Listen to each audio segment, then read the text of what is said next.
Eu sou Mirela Andrade, fiz o concurso da FunSaúde para odontopediatria e fiquei em primeiro lugar.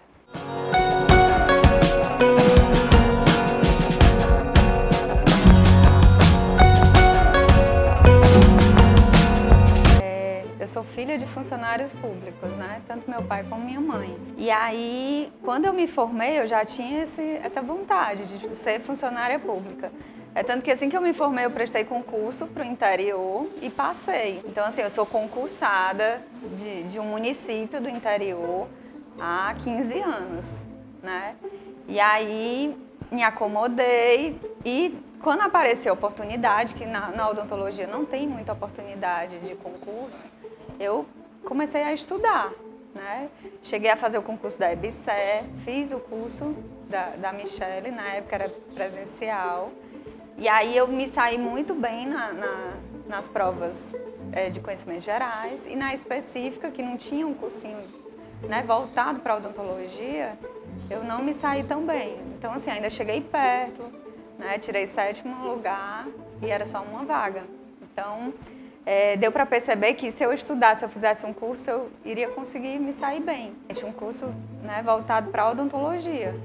Na odontologia, os dentistas não são muito concurseiros, que nem na enfermagem, né? E aí, quando eu ouvi falar na FunSaúde, antes de sair o edital, eu já comprei o curso online. Comecei um mês antes de sair o edital. E assim, como eu trabalho no interior, eu vou e volto todo dia. Então, eu perco muito tempo na estrada.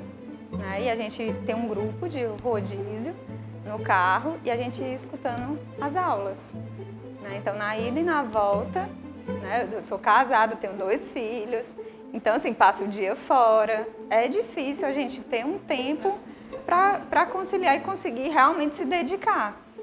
Então, assim, esses momentos da viagem eram fundamentais, né? Porque o tempo que era perdido, a gente conseguia estudar, né? Escutar as aulas. E aí, no final de semana, à noite, quando eu chegava em casa, eu ia resolver questões, que eu também acho que foi uma forma de me direcionar, né? Questões da FGV, da banca.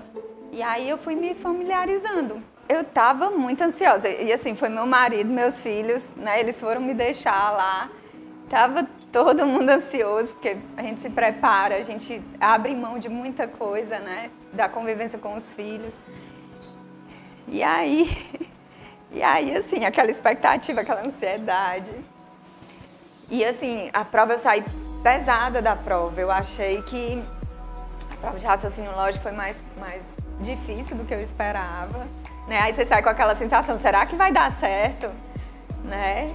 E aí, quando saiu o gabarito, eu vi que tinha ido bem, mas eu imaginava que eu tinha que ter ido muito melhor. Eu achei que eu não ia conseguir, porque na odontopediatria só são 3 vagas. E eu tinha que praticamente fechar, na minha cabeça era isso. Tinha que fechar a prova.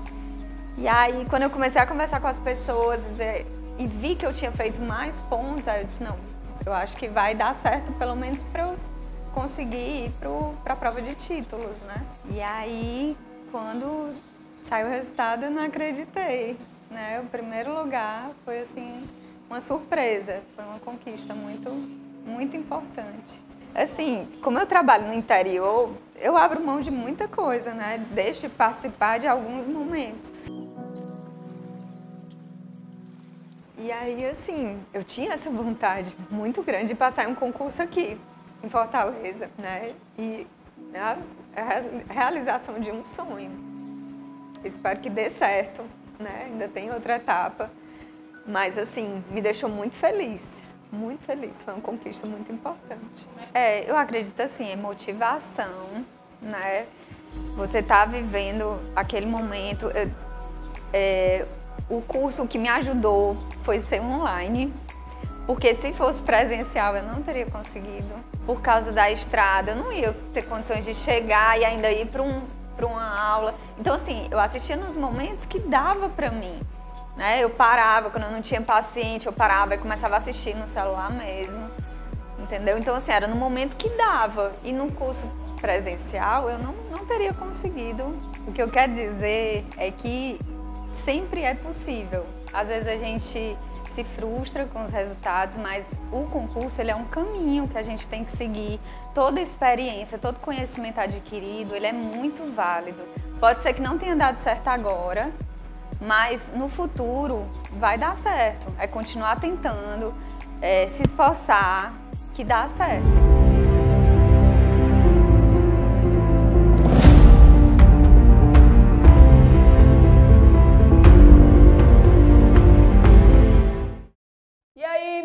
Professora Michele Sampaio, é com muito prazer que eu estou aqui para trabalhar com você várias questões, sabe de quê?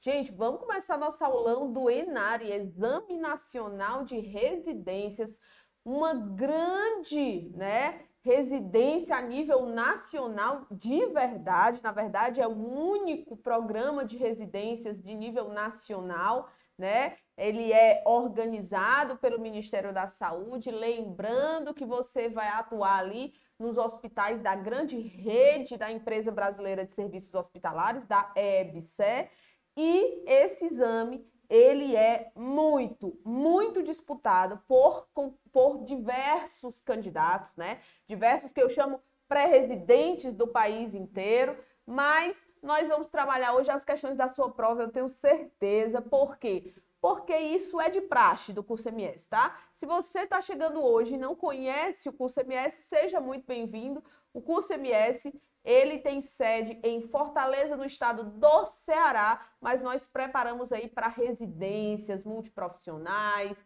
no país inteiro, tá? Do Oiapoque ao Chuí, nós preparamos nossos alunos para adentrar aí, se tornarem mega especialistas em serviço. Então vamos lá, pessoal. Primeira coisa que você precisa saber para a gente não perder tempo. Bom dia para o pessoal do chat que está aqui nos acompanhando. Bom dia para todos vocês que vão assistir posteriormente, talvez, este aulão. Mas se você está assistindo aqui agora, em tempo real, não perca tempo de garantir logo suas questões, tá? Não deixe para mais tarde, porque pode estar em cima da sua prova.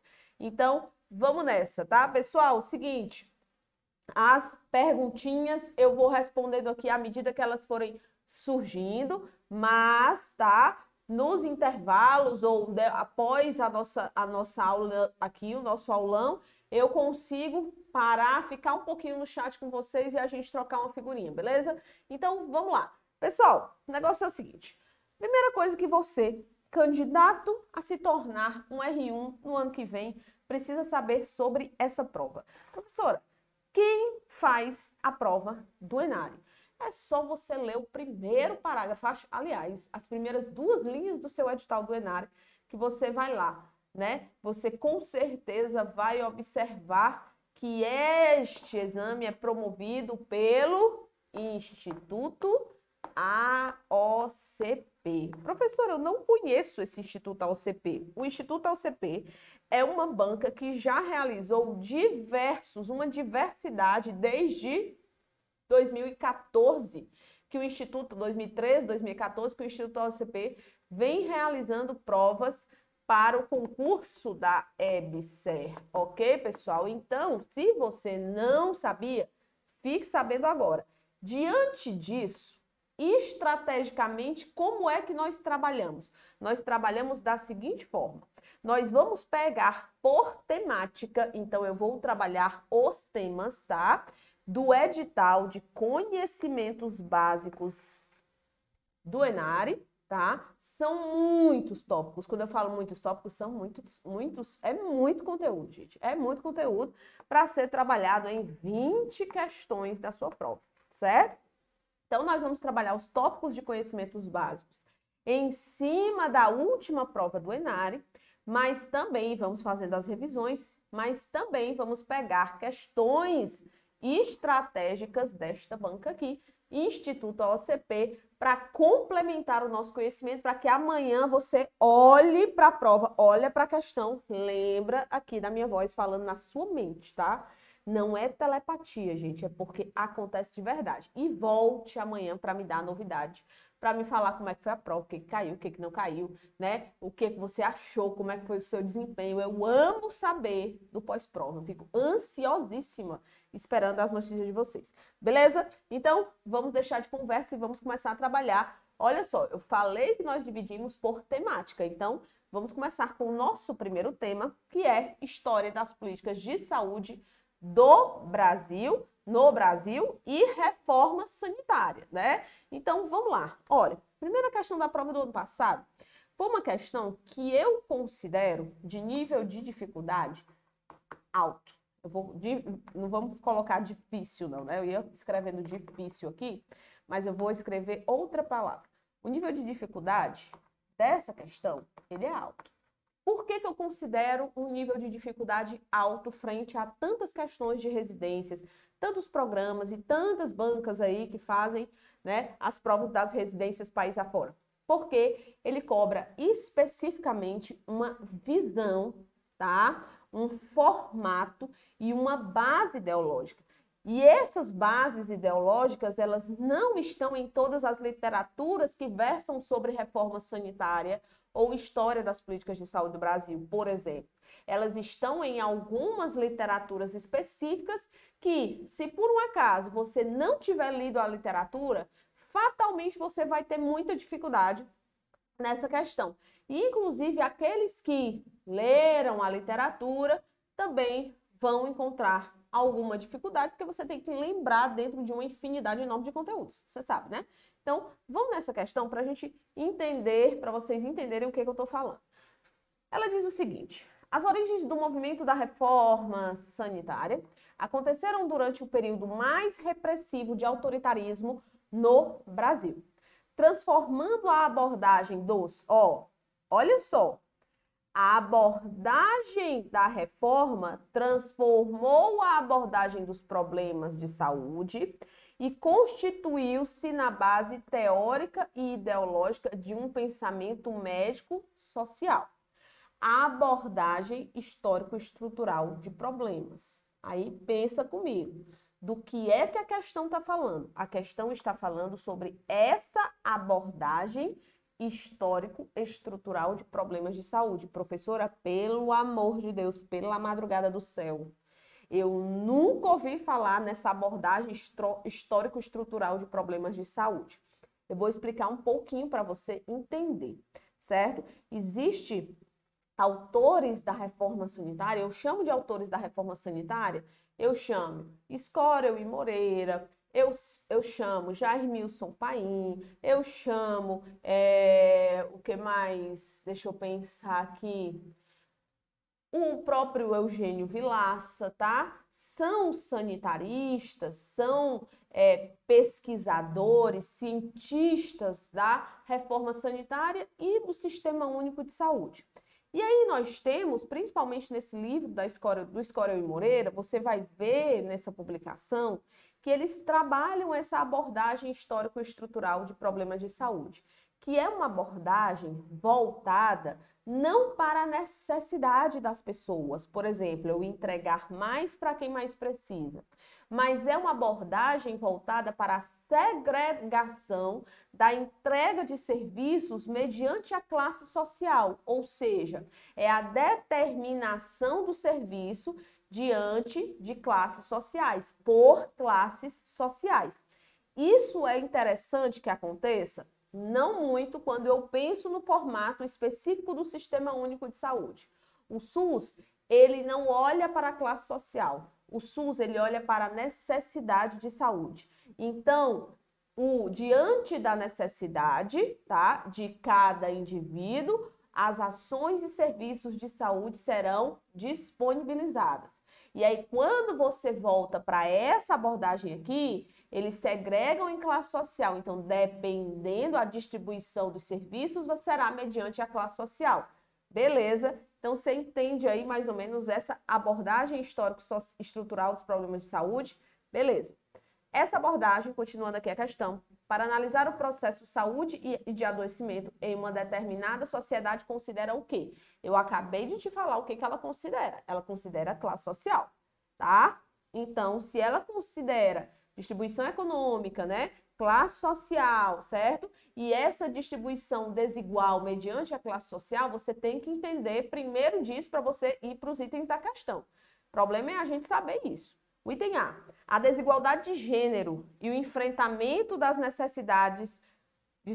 das desigualdades sociais no modelo médico-social? Não, ela não considera isso. Eu falei o que é que ela considera, né?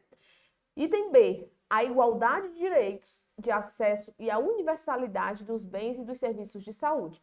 Isso é a abordagem universalista de seguridade social, né, do Sistema Único de Saúde, ok? Então, também não é essa abordagem que eu estou falando específica. Item C, a determinação da infraestrutura econômica na distribuição desigual das doenças entre as classes sociais. Então, vai depender da classe social, vai depender da determinação da infraestrutura econômica, a distribuição desigual das doenças, dos serviços entre, né, as classes sociais, beleza? Então, cuidado com isso, esse é o item da nossa primeira questão, ok? Item D. Perdão, pessoal. A criação de redes de apoio filantrópicas e de intervenções curativistas para a população carente não é. Perdão. E o modelo médico hegemônico como principal norteador de políticas de saúde para a construção desse novo pensamento sobre saúde também não é. Então, o item é o item C da nossa primeiríssima questão, começando com o pé direito, começando com questão difícil. Então, vamos seguir, vamos para a segunda questão.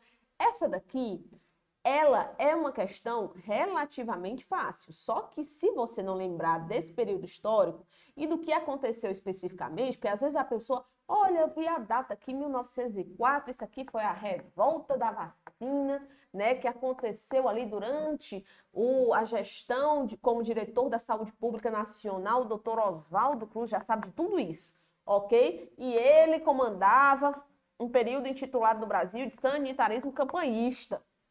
Olha o que você já sabe. Você já sabe muita coisa. Só que a questão, ela vai um pouco mais à frente. Ela vai um pouco mais a fundo. Olha o que ela diz. Ela diz o seguinte. Em 1904, uma lei que regulamentava a vacinação contra a varíola no Rio de Janeiro serviu de estopim para um grande levante que entrou para a história da revolta da vacina. Beleza. Como revolta da vacina. O confronto entre os revoltosos e as forças governamentais foi de tal monta que o governo resolveu não votar a lei, ou seja, o governo recuou e não votou a lei, certo? De obrigatoriedade da vacina. Com isso, ou seja, a vacina não se tornou obrigatória. Com a não obrigatoriedade da vacinação contra a varíola, o que aconteceu no país? A pergunta é essa, beleza? O item A diz assim: houve um menor índice de resistência da população à vacina nos próximos 2 anos, culminando em um aumento da cobertura? Não, gente. As pessoas não se vacinaram pela não obrigatoriedade. E aí, sabe o que acontece? A incidência da varíola começa a aumentar. A incidência aumenta. Deixa eu aparecer aqui de novo, porque eu estava tossindo e saí, né? A incidência, ela aumenta de tal forma, viu, galera? Presta atenção aqui, tá? Presta atenção, galera do chat. Quem não se concentra com o chat, quem não consegue se desconcentra com o chat, tira o chat, tá? Desabilita aí o chat e olha só para mim. Então, olha só. O que aconteceu? A incidência da varíola, ela começa a subir no Rio de Janeiro, até que em 1908 acontece uma epidemia da doença, levando com que a população posteriormente, né, passasse a realmente entender que a vacinação era necessária. Então, o que acontece nos anos seguintes? O aumento dos casos, tá? O aumento dos casos e a epidemia se alastrando. Então, vamos lá. No item B, a queda nos índices de vacinação, porque ninguém era mais obrigado a se vacinar, com o surgimento de surtos da doença nos anos posteriores, com milhares de vítimas na cidade do Rio de Janeiro. Tá aqui. Esse item está correto, tá? Então, a incidência, vocês sabem que ela aumentou porque as pessoas deixaram de se vacinar. Item C. A extinção das principais doenças epidêmicas na capital da República em 1906? De forma nenhuma, né, pessoal? Não, de jeito nenhum. Item D. A ampliação da abrangência territorial das ações de saúde para o interior do país? Também não. E o fim das campanhas sanitárias? Não, as campanhas sanitárias, elas só aumentaram, né? A partir do surgimento ali no início, final do século XIX, início do século XX, elas só aumentaram aí ao longo dos anos seguintes. Então, também está errado. Item B é a resposta da nossa questão, e eu já expliquei para você por quê. Segunda questão, item B. Bora para a terceira? Professora, tá rápido? Me diga aí, tá? Se tiver rápido, eu dou uma diminuída aqui, pessoal. Mas se tiver tranquilo, se tiver de boa, dá um joinha aí, se inscreve no canal. Eu tô hoje de alta performance. Não sei se dá para ver. Tô com a camisa do Alta Performance para concursos na área da saúde, porque segunda-feira agora, dia 13, às 20 horas, neste canal, você vai ver o que será o nosso 2022 em preparação para concursos. Gente, nós vamos vir com uma mega preparação completa com português. Não vou nem adiantar, porque eu quero que você esteja no nosso canal do YouTube às 20 horas para você de verdade se preparar antecipadamente para concurso e entrar em 2022 já estudando, tá? Para concurso, para residência, para processo seletivo, para o que você for fazer, porque o curso é de alta performance, né? Então, se é um curso de alta performance, você imagina a quantidade de ferramentas que é esse método alta performance aqui do curso MS. Belezinha? Então, vamos lá, terceira questão. Na transição demográfica e na constituição do Sistema Único de Saúde, entre demográfica, eu falei demográfica, é democrática, tá bom? Tô viajando. Entre 1985, fim do regime militar, né? Aqui, pessoal. E 1990, que é o pós-constituinte, logo após a Constituição, foi convocada a 8ª Conferência Nacional de Saúde. Eu sempre digo para os meus coleguinhas, saiba as datas, tá? 8ª Conferência, que deveria proporcionar elementos para debate na futura Constituinte. Nessa conferência, diferentemente das anteriores, pela primeira vez, incluíram-se quem? Prestadores de serviços de saúde? Não. Técnicos do setor? Não, isso é histórico, sempre tivemos, tá? Usuários do sistema de saúde? Ela foi democrática. Democracia é envolver a participação popular. Pela primeira vez, os usuários puderam participar de uma conferência de saúde de âmbito nacional. A resposta está aqui, ó. Centrais sindicais não, fundações e entidades paraestatais também não. O gabarito é o item C de coisinha linda da titia, tá bom? Então, pessoal, preste atenção. Antes de eu passar para o próximo tema, já que nós resolvemos aí 3 ou 4 questões já, antes de eu pular para o próximo tema, não esquece de revisar esses tópicos aqui que eu vou escrever para ti, tá bom? Não esquece não que dá tempo. Dá tempo. Primeiro tópico mais importante. E eu aposto muito dele numa questão amanhã, tá? Reforma sanitária. Cuidado com isso aqui amanhã na sua prova. Segundo tema, você vai, tá? Para o início da Previdência Social no Brasil e os primeiros seguros sociais no nosso país, que são as caixas de aposentadorias e pensões, tá? E os institutos de aposentadorias e pensões. Não sei se sanitarismo campanhista vai cair, mas eu acredito que não, porque caiu aí no ano passado. Então, sanitarismo campanhista, você pode até dar uma revisada, mas eu acredito, né, que seja mais difícil aí estar caindo. Vai me surpreender, tá? Se cair, mas eu vou deixar aqui. Campanhista, ok?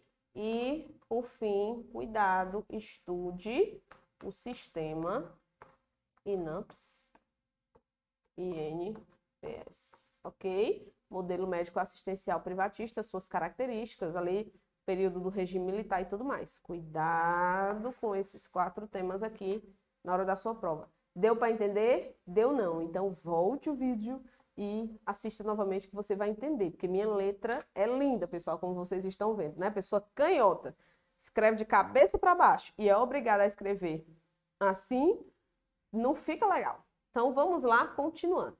Agora, as temáticas são essas. Preste atenção. O seu edital está dessa forma. Sistema Único de Saúde, e aí ele foca em princípios, diretrizes, arcabouço de sustentação legal. E aí, o que ele está falando desse arcabouço de sustentação legal? Está falando da Constituição, tá? Principalmente da Constituição. Porque aqui ele vai falar de legislações estruturantes do SUS. Aí vamos para as leis e decretos específicos, né? Eu vou principalmente para 3 leis e um decreto. Vou apostar aqui nessas 3 leis e nesse decreto, tá? Lei 8.080, de 1990. Você vai também na Lei 8.142, de 90. Você vai na Lei Complementar 141, de 2012. E você vai também, vou sair daqui, ó. Estou na frente do texto.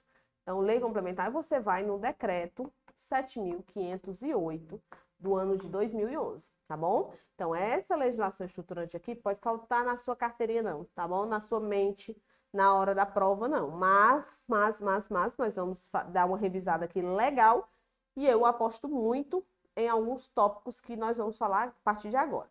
Organização e funcionamento do Sistema Único de Saúde. Aí ele pode ir para qualquer tipo de normativa. Ele pode ir para portarias, ele pode ir para normas operacionais, ele pode ir, tá? Para outros documentos que mostram o funcionamento e que falam do funcionamento do Sistema Único de Saúde e da organização do SUS. Mas vamos lá, olha essa primeira questão do Instituto da OCP de 2021. Ela diz o seguinte: o Sistema Público de Saúde, após o movimento da reforma sanitária, conseguiu que fosse instituído pela Constituição o Sistema Único de Saúde, o SUS. Por meio de qual lei o SUS foi instituído no Brasil? Vamos lá, olha para mim, preste atenção. O que eu preciso que você saiba? Preciso que você saiba uma cadeia de acontecimentos e o que representa cada legislação dessa, né, dentro do universo Sistema Único de Saúde. Deixa eu te explicar. Seguinte, a Constituição Federal de 1988, nos seus artigos 196 até o 200, a Constituição, ela, vou tirar isso aqui e trocar por isso aqui. A Constituição, ela cria o Sistema Único de Saúde. Então, na realidade, o arcabouço jurídico que instituiu no país o Sistema Único de Saúde foi a Constituição Federal de 1988, ok? 2 artigos anteriores, que são 194 e 195, eles tratam da Seguridade Social. Eles não falam especificamente do Sistema Único de Saúde. Eles falam dos objetivos da Seguridade Social e ele fala de quem financia a Seguridade Social e o que é a Seguridade Social, né?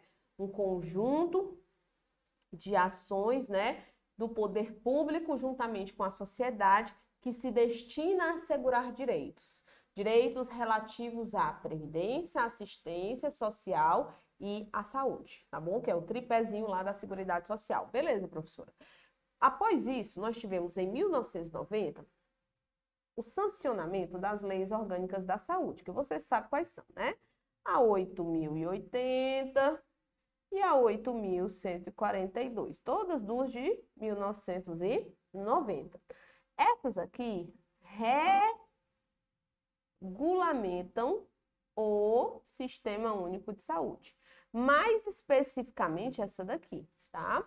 A Lei 8.080, ela regulamenta o SUS, ela implementa, ela explica em detalhes a organização, o funcionamento do Sistema Único de Saúde.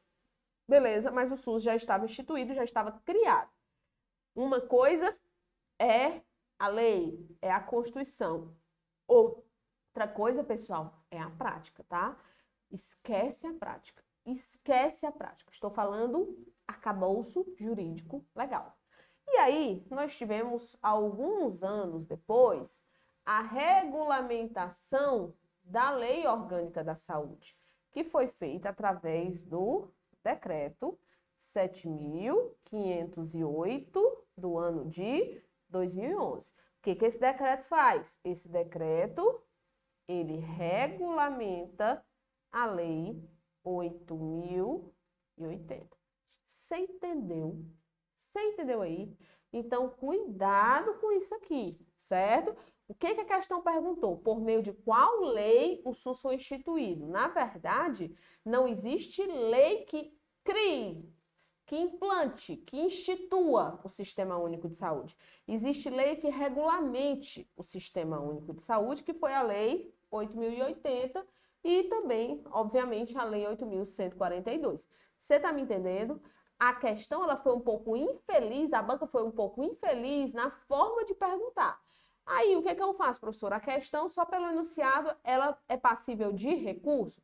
Ela é passível de recurso. Mas ela foi anulada? Não, ela não foi anulada. E aí, o que eu faço? Você responde a questão. Simples assim, tranquilo e calmo assim. Sabe por quê? Porque você não está lá naquele momento, amanhã, você não está para brigar com a prova. Você está lá para achar o gabarito. Quando entrar numa etapa chamada de recursos, aí você briga com a banca, tá? Esse é o momento de brigar com a banca. Não se estressa, porque se tu se estressar em uma questão, tu se estressa em todo o resto, tá bom? Isso pode te desequilibrar emocionalmente, quebrar teu raciocínio ali e você ficar batendo cabeça com a questão. Gente, se ele tá falando de lei e ele fala 8.081, pelo amor de Deus, 8.042, 8.124, 8.880.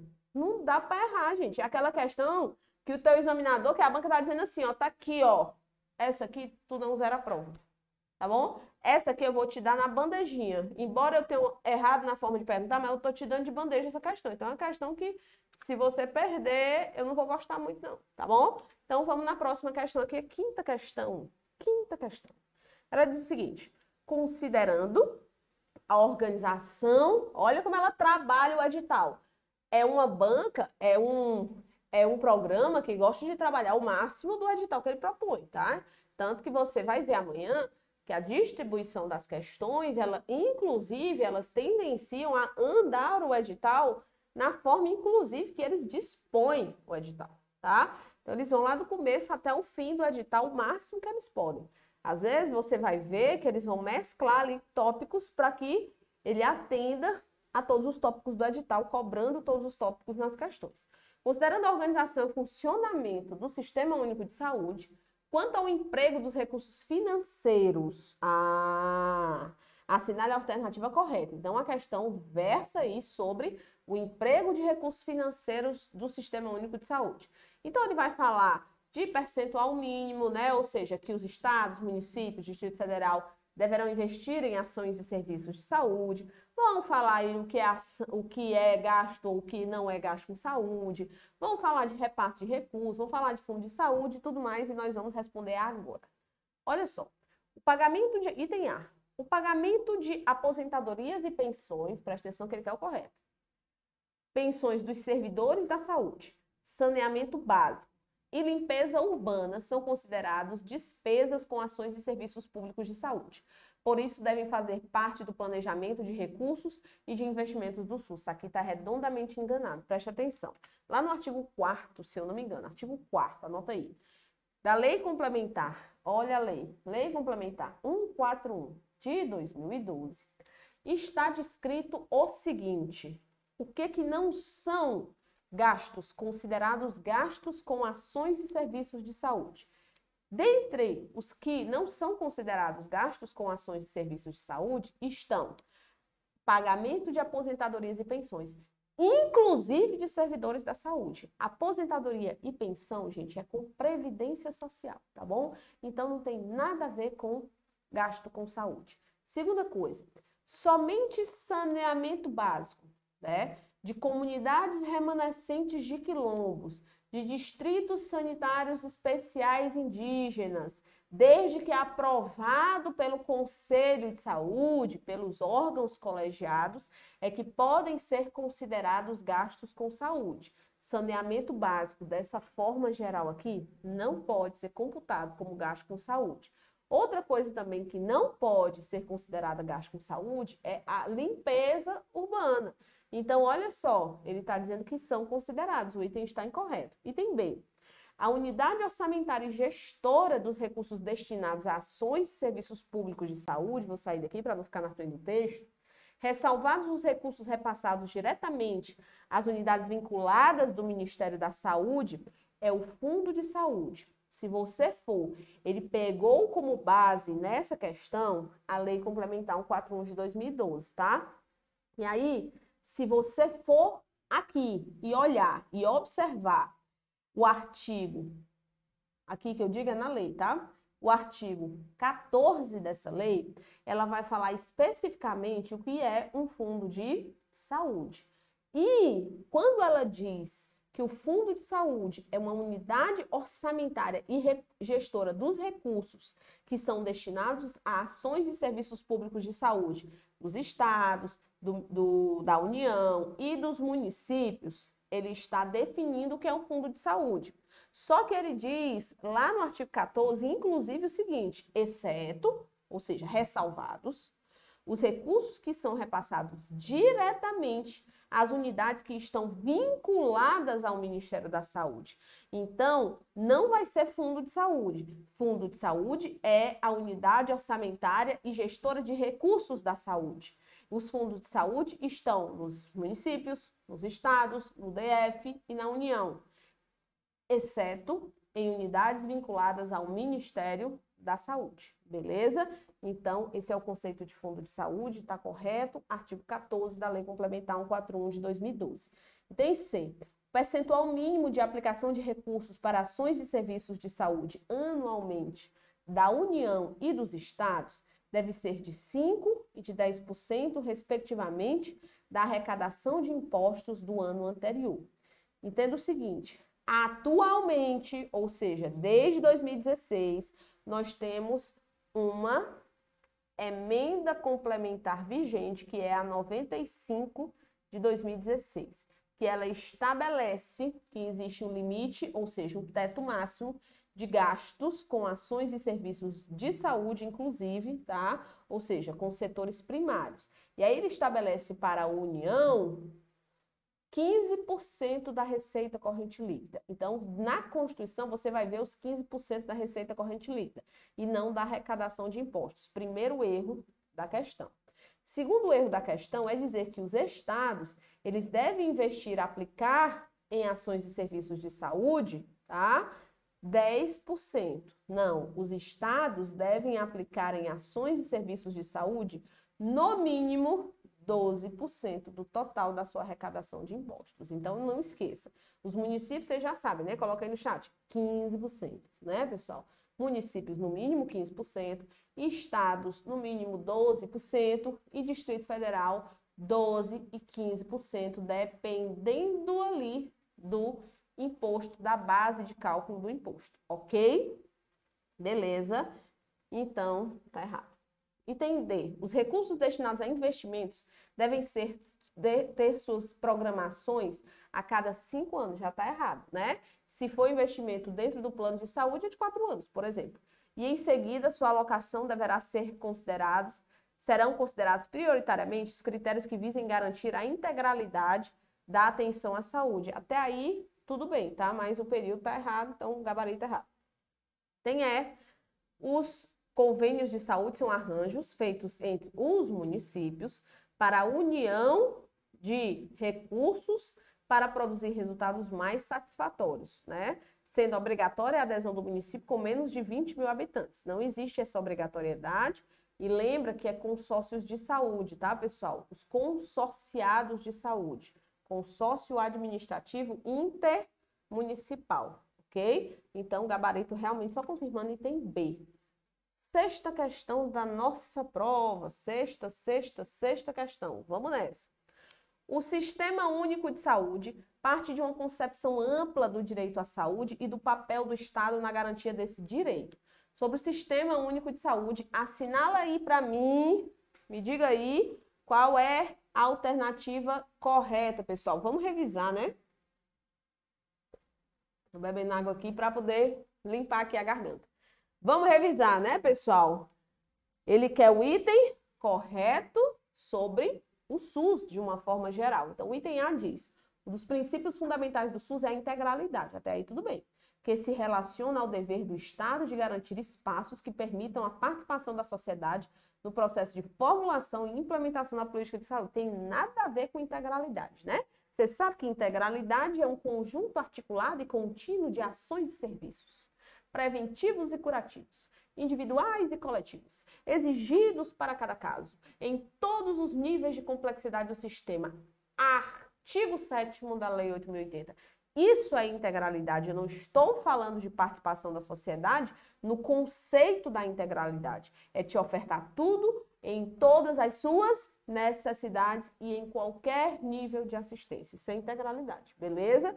E aí vamos seguir. B. A Lei 8.142 define as atribuições de cada esfera de governo? Não. Quem tem as atribuições de cada esfera de governo são os artigos 15, 16, 17, 18, 19 da Lei 8.080. Beleza? Então, tá errado. Inclusive, preste atenção, teve alteração este ano, no artigo 16 da Lei 8.080, que trata das atribuições da União. Não esqueça, as atribuições da União teve alteração. Olha a alteração. E tivemos alteração no ano passado, lá no subsistema de atenção à saúde indígena, tá bom? Duas alterações aí super recentes da Lei 8.080 de 1990. Aí ele diz o seguinte: no desenvolvimento das funções de competência do Poder Executivo da Saúde. Aí piorou, aí deixou mais errado ainda. Item C. A integração dos planos de saúde dos entes federativos da rede de atenção à saúde, tendo como fundamento as pactuações estabelecidas pelas comissões intergestores regionais, é resultado da fusão das programações e dos relatórios de saúde. Vamos lá.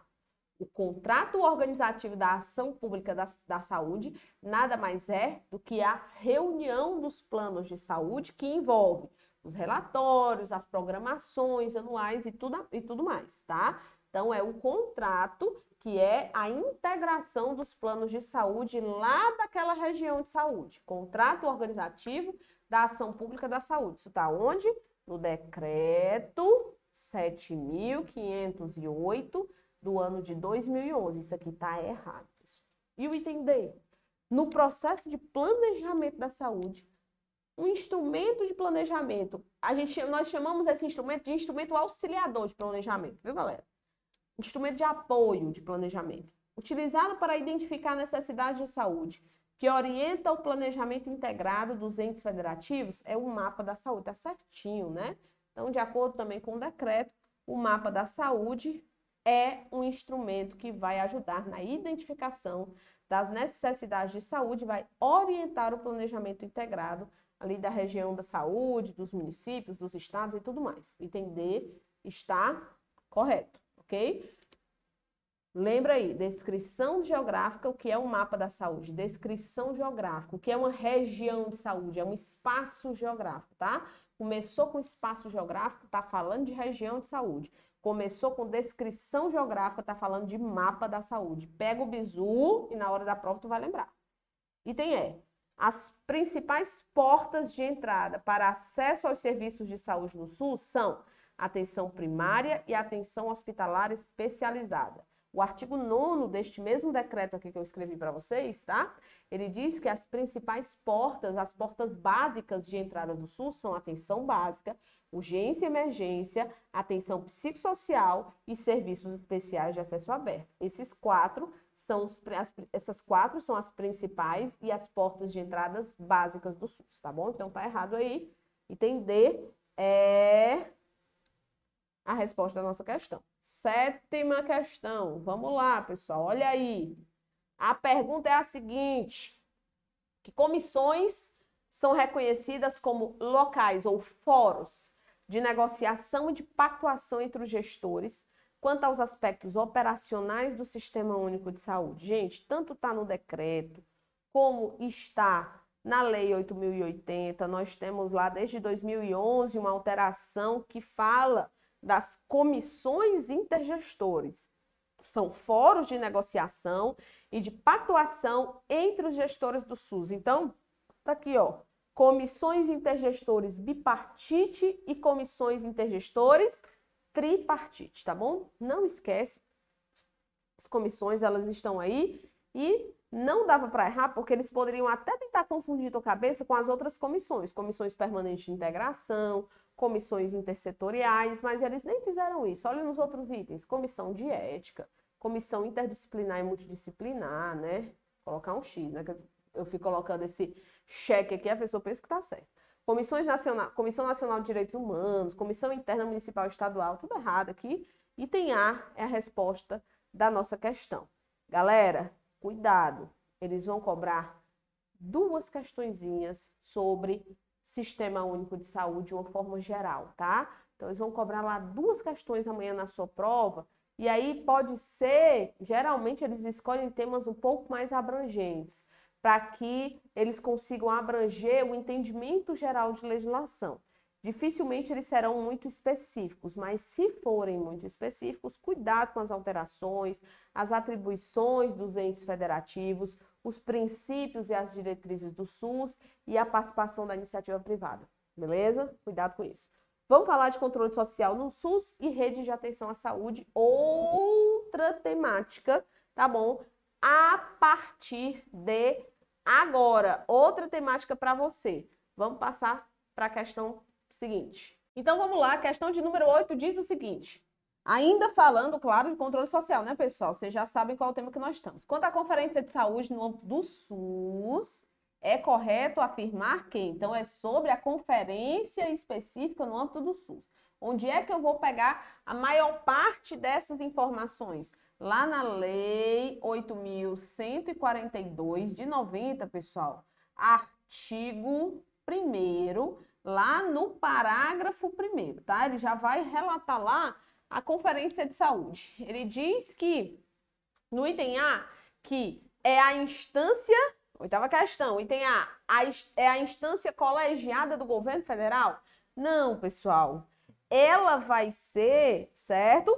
Uma instância específica, mas ela vai servir para avaliar, né, o sistema de saúde como um todo, em todos os níveis, em todos os entes federativos, posso dizer assim, em todos os entes federativos. Então, ela não é uma instância colegiada do governo federal, né? Uma instância colegiada da União que vai trabalhar a participação, que vai representar a participação social no SUS, vai ser o Conselho Nacional de Saúde. Deu para entender? Item B, é um órgão colegiado composto por representantes do governo, prestadores de serviços, profissionais de saúde e usuários e tem caráter permanente e deliberativo. Isso não é conferência, isso é Conselho de Saúde, tá? Reúne vários segmentos sociais a cada 4 anos e atua na formulação de estratégias e no controle da execução da política de saúde na instância correspondente. Então, vamos lá. Ela vai reunir diversos segmentos sociais, ok, tá correto, até aí tá correto. A cada 4 anos ocorre, ok, também tá correto. Então, tá correto aqui, tá correto, certo? Atua na formulação de estratégias e no controle da execução da política na instância correspondente? Não. Ela avalia a situação de saúde e propõe diretrizes para a formulação de políticas. Quem atua na formulação das estratégias e no controle da execução da política de saúde é o Conselho de Saúde. Cuidado que é pegadinha do malandro, viu? Item D. Por meio da representação de vários segmentos sociais, ok, avalia a situação de saúde, ok, e propõe as diretrizes para a formulação da política de saúde nos níveis correspondentes a cada 4 anos. Tá verdadeiro, tá tudo certo, item D é o gabarito da nossa questão, certo? Item D de dói.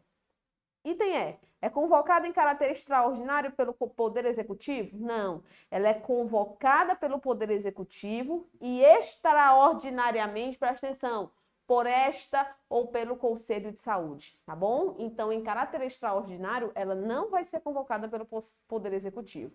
Ela é convocada pelo Poder Executivo, tá bom? Então, cuidado com isso aqui. Possui caráter transitório e deliberativo, também está errado isso aqui, tem a finalidade de regulamentar a dotação orçamentária, enfim, está errado, item E, item D é o gabarito da nossa questão. Vamos seguir, 9ª questão.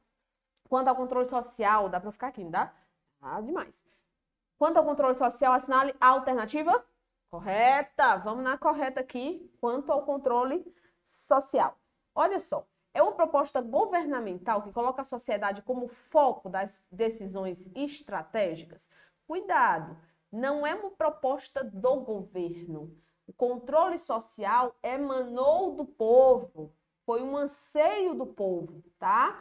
Uma conquista do povo, vamos dizer assim. Item B. Trata-se de uma estratégia do governo que integra várias secretarias e órgãos da União a fim de sanar questões fundamentais como saneamento, também está errado.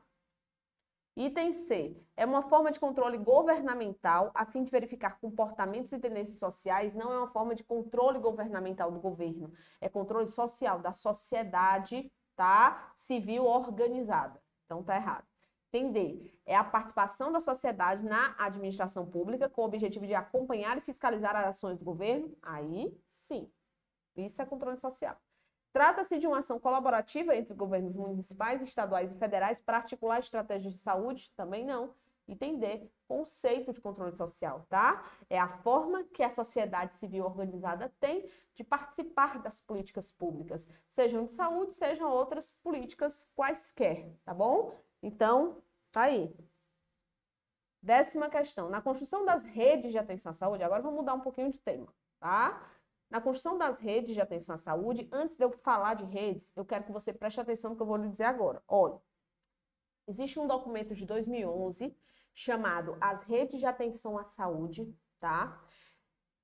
Se eu não me engano, é da Organização da Pan-Americana de Saúde, mas é só você colocar lá, no Google, As Redes de Atenção à Saúde, Eugênio Vilaça Mendes, 2011. Se você colocar, vai aparecer. Esse documento, presta atenção, geralmente é a bibliografia utilizada para as questões do ENARE, tá bom? Então, a tendência, quando forem cobrar redes, é eles utilizarem esta literatura, esta bibliografia do Eugênio Vilaça Mendes, ok? De 2011. As redes de atenção à saúde. Não esqueça, memoriza aí, se der tempo, dá uma olhada. Vamos lá. 10ª questão do nosso aulão.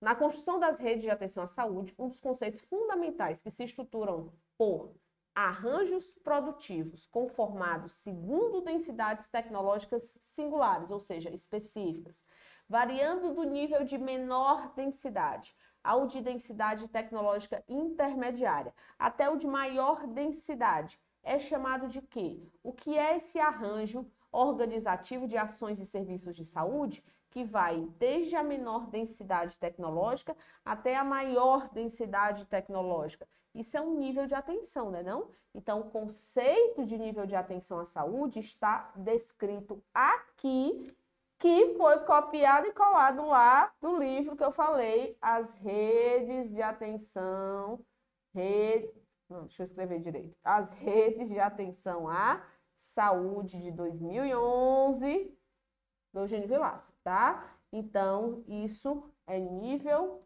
de atenção à saúde. Tá aqui, tá aqui o gabarito da nossa questão. Seguindo, 11ª questão diz o seguinte: uma análise histórica da saúde pública brasileira mostra que os modelos dos centros de especialidades médicas, eles surgiram lá na experiência do INAMPS, ou seja, os primeiros centros de especialidades médicas, e aí eu vou grifar aqui para você entender, né? O foco é em um único profissional, e o profissional é o médico. Surgiu no INAMPS de trazer para o seguro público brasileiro os supostos da medicina liberal gerados nos Estados Unidos. Dentro do conceito das redes de atenção à saúde, pode-se dizer que uma das diferenças entre os centros de especialidades médicas, aqui do INAMPS, e os pontos de atenção secundária de uma rede é que o ponto de atenção secundária da rede de atenção à saúde tem o quê? Preste atenção.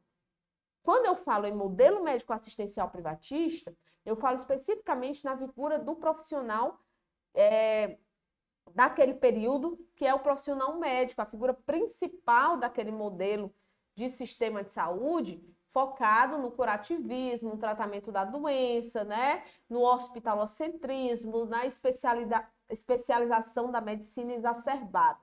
Quando eu falo em redes de atenção à saúde, eu foco na equipe multiprofissional, eu foco no cuidado multiprofissional, que por mais que existam os centros de especialidades atualmente, o foco não é só um único profissional. O foco não é direcionado para este único profissional. O foco é totalmente multiprofissional na perspectiva das redes de atenção à saúde, tá? Por isso que essa questão, ele pede a diferença entre esses centros de especialidade do INAMPS e, hoje, os pontos de atenção secundária das redes de atenção à saúde. Aí, no item A, ele diz que é uma função meramente assistencial, não. É o planejamento da oferta, também não. É o acesso regulado pelos gestores da saúde diretamente do complexo regulador, também não. E é a atenção com foco no cuidado multiprofissional e não no cuidado especificamente do médico, tá?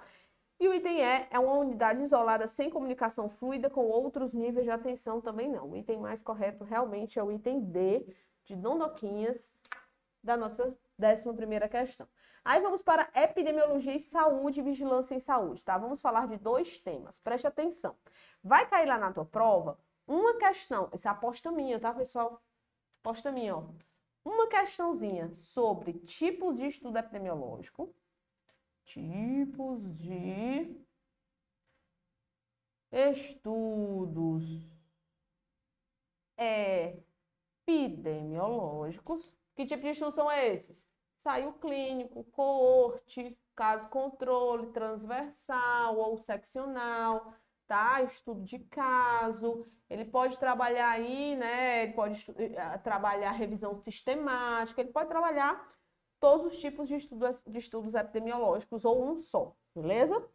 Vai cair também, e eu acredito que venha uma outra questão mais focada em vigilância em saúde, e se cair outra questão de epidemiologia, aí vamos para a epidemiologia básica, e aí eu falo em surto, epidemia, pandemia do Covid-19, sindemia do Covid-19, tá bom? Então, cuidado. Epidemiologia básica, muito com foco, eles gostam muito de utilizar essa literatura, tá? Que é a literatura da Bonita, o livro Epidemiologia Básica da Bonita, todo mundo sabe. Tá disponível, inclusive, na internet, o PDF desse livro. Epidemiologia Básica, tá bom? Então, olha lá, cuidado. Ele pode ir para surto, epidemia, pandemia, ele pode ir para incidência, prevalência ou indicadores epidemiológicos. Mas eu vou muito na incidência, na prevalência, no surto, na epidemia, na pandemia e na endemia, tá bom? Nesses conceitos aí básicos. Então, já dito isto, vigilância em saúde, nós vamos ali para sistema de informação, para notificação compulsória ou para a resolução 588 do ano de 2018, que trata da Política Nacional de Vigilância em Saúde do Sistema Único de Saúde. Beleza? Bora! Bora lá, vou sair daqui. 12ª questão diz o seguinte: no que diz respeito à epidemiologia, assinale a alternativa correta em relação ao termo incidência. Só para começar, ó. Quer saber sobre o termo incidência. Aí no item A, ele diz o seguinte: corresponde ao número de casos existentes, novos e velhos, de uma doença em um dado período. Isso aqui é pré-valência, não é incidência, tá? Quando eu falo de casos novos, aí eu estou falando de incidência. Quando eu falo de casos novos e velhos, eu estou falando de pré-valência, tá bom? Item B. Estima a probabilidade de uma população estar doente no período do tempo em que o estudo está sendo realizado. Não, não é a probabilidade da população estar doente. É a probabilidade da população se tornar doente. É a probabilidade, é o risco que a população está correndo. Incidência mede risco de adoecer, tá bom? Então, cuidado, tá errado, tá errado. Tem C. É usado principalmente em estudos que visam determinar, olha aí, determinar a carga de doenças crônicas em uma população e suas implicações para o serviço de saúde. Principalmente, determinar a carga de doenças crônicas são estudos eu utilizo mais a prevalência. Dá para eu utilizar a incidência com doença crônica? Dá, mas é principalmente utilizada a prevalência para doenças crônicas, tá? Cuidado com essa palavra aqui, principalmente, então tá errado. Doenças agudas, aí eu concordo com a incidência, principalmente a incidência. Mas aí, para doenças crônicas, eu trabalho principalmente prevalência. Entender. não considera o período em que os indivíduos estão livres da doença, ou seja, o período não considera o período de risco, né, dos indivíduos desenvolverem a doença. Pelo contrário, a incidência, ela considera o período em que os indivíduos estão livres da doença, mas estão em estado de risco, né? Eles correm o risco de adoecer. Lembrando que a incidência média ali, risco. Então, está incorreto. Inclusive, se você for lá no livro da Bonita, você vai ver que tem essa frase copiada e colada lá em um dos parágrafos, quando ele fala de incidência e prevalência, tá bom? E tem essa, sobrou ele, né? Eu vou passar no ENARI, é a principal medida para doenças ou condições agudas, beleza? Mas pode também ser utilizada em condições crônicas. Lembra que eu falei? Mas principalmente em crônicas, não, ok? É mais útil em estudos de causalidade. Show de bola, pessoal? Então, item E, resposta da nossa questão. Seguindo, 13ª questão, questão agora de vigilância em saúde. Olha essa questãozinha, como essa questão é interessante, tá? A vigilância em saúde, ela vai estar relacionada às práticas de atenção e de promoção da saúde para a prevenção de doenças, integrando diversas áreas de conhecimento. Assim, as ações de vigilância em saúde ambiental estruturadas a partir do Sistema Nacional de Saúde em Vigilância Ambiental, e aí eu já vou te alertar, cuidado que o Instituto AOCP gosta do negócio de vigilância e saúde ambiental, viu? E existe um manual do Sistema Nacional de Vigilância em Saúde Ambiental, se eu não me engano, ele é de 2002, e ele seria interessante, se você tiver tempo, dar uma olhadinha, tá bom? Principalmente, vai lá nos subsistemas, vai lá no conceito. Cuidado, quando eu falo vigilância em saúde, eu estou falando dentro da política, olhando para a política. Estou falando em vigilância sanitária, epidemiológica, saúde do trabalhador e vigilância em saúde ambiental, tá? Esses 4 modelos de vigilâncias formam ali a vigilância em saúde, segundo a Política Nacional de Promoção da Saúde. Cuidado também com esses conceitos que tem lá na política. Por quê? Porque as residências, de uma forma geral, estão cobrando muito esses conceitos. Desde o conceito de vigilância em saúde até os conceitos de vigilância epidemiológica, sanitária, ambiental e do trabalhador e da trabalhadora. Ok? Então, vamos lá. Vamos continuar aqui. Continuando. Assim, as ações de vigilância em saúde ambiental, estruturadas a partir do Sistema Nacional de Vigilância em Saúde Ambiental, estão centrados nos fatores não biológicos do meio ambiente que possam promover riscos à saúde humana. Como o relacionado? Ele está perguntando aí qual é um dos fatores que estão relacionados com, o Sistema Nacional de Vigilância em Saúde Ambiental. São fatores não biológicos. Lembra aí, se são não biológicos, eu tenho ali uma série de subsistemas que eles vão perfazer o sistema, a saúde, o Sistema Nacional de Vigilância à Saúde Ambiental. Então, não esqueça, tá bom? Não esqueça. Como, por exemplo, sistema de informação em vigilância em saúde de fatores biológicos, não biológicos, sistema de informação de vigilância em saúde de contaminantes ambientais, sistema de informação de vigilância em saúde relacionada à qualidade da água, qualidade do ar, qualidade do solo, desastres naturais, acidentes com produtos perigosos, enfim, nós temos aí envolvendo solo, água, ar, desastres naturais, e aí você sempre tem que lembrar. Esses perfazem os subsistemas do Sistema Nacional de Vigilância à Saúde Ambiental, tá bom? Então, qual deles está relacionado à saúde ambiental? Participação em estudos do controle dos riscos à saúde existentes no processo de trabalho? Não, isso é vigilância à saúde do trabalhador. Controle de amostras de diversos produtos alimentícios expostos ao consumo? Não, isso é vigilância sanitária. Vigilância, saúde do trabalhador. Bom, qualidade de água para o consumo humano? Água, ar, solo, desastre natural. Principais, tá? Então, vigilância, saúde ambiental. Autorização de licenças sanitárias? Vigilância sanitária, o nome já diz tudo, Fiscalização de ações de controle de doenças e agravos? Vigilância epidemiológica. Então, o gabarito é o item C de coisinha linda, tá bom? 14ª. Deu para entender, pessoal? Cuidado com o manual, tá? Olha aí. Ah, questão boa. Por quê? Porque eu aposto muito numa questão relacionada à Covid-19, porque no teu edital tem lá todos os protocolos, manuais, notas técnicas envolvendo a Covid-19, orientações de precaução, não sei o que, não sei o que, ou seja, um mundo inteiro para estudar, né, sobre Covid. Mas eu aposto muito que a Covid-19 ela pode ser cobrada dentro de outras temáticas. Olha aqui dentro da epidemiologia, olha como é interessante, como é que eles cobraram. Em decorrência da Covid-19, questão de 14ª, tá? Decorrência da Covid, há no Brasil diversas vacinas em fase de testes, beleza. Recentemente, mais um ensaio clínico foi aprovado. Em um estudo de fase 3, randomizado, duplo cego, controlado por placebo, para avaliar a eficácia e a segurança dessa vacina na prevenção da Covid-19, mediada pelo SARS-CoV-2.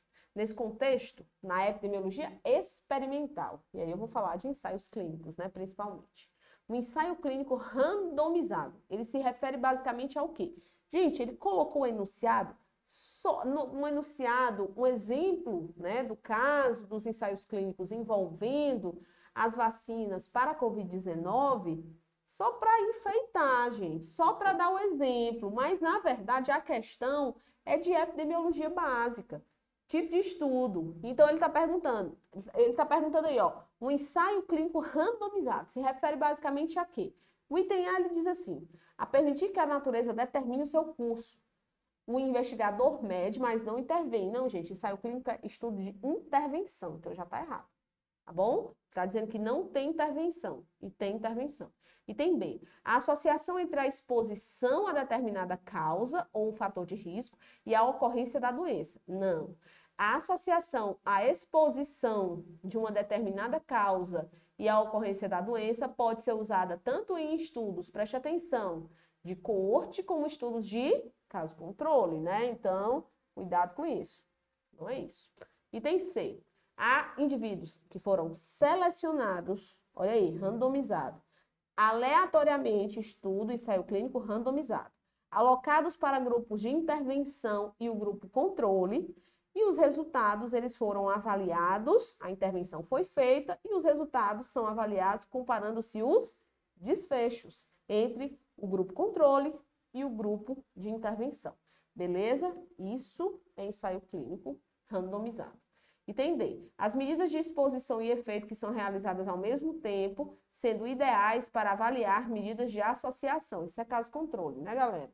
E as unidades de análise compostas por grupos de pessoas ao invés de indivíduos. Pode ser estudos que nós chamamos de estudos ecológicos, né? Grupos de pessoas, né? Grandes grupos, coletividades, comunidades, enfim, pode ser um tipo de estudo desses, são os estudos ecológicos. Então, vou colocar o X aqui e marcar o item C de camundongo, de cururu, ok?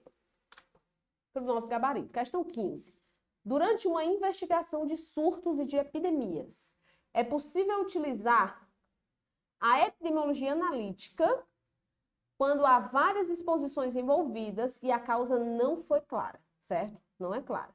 Por esse motivo, testamos as hipóteses comparando dois grupos.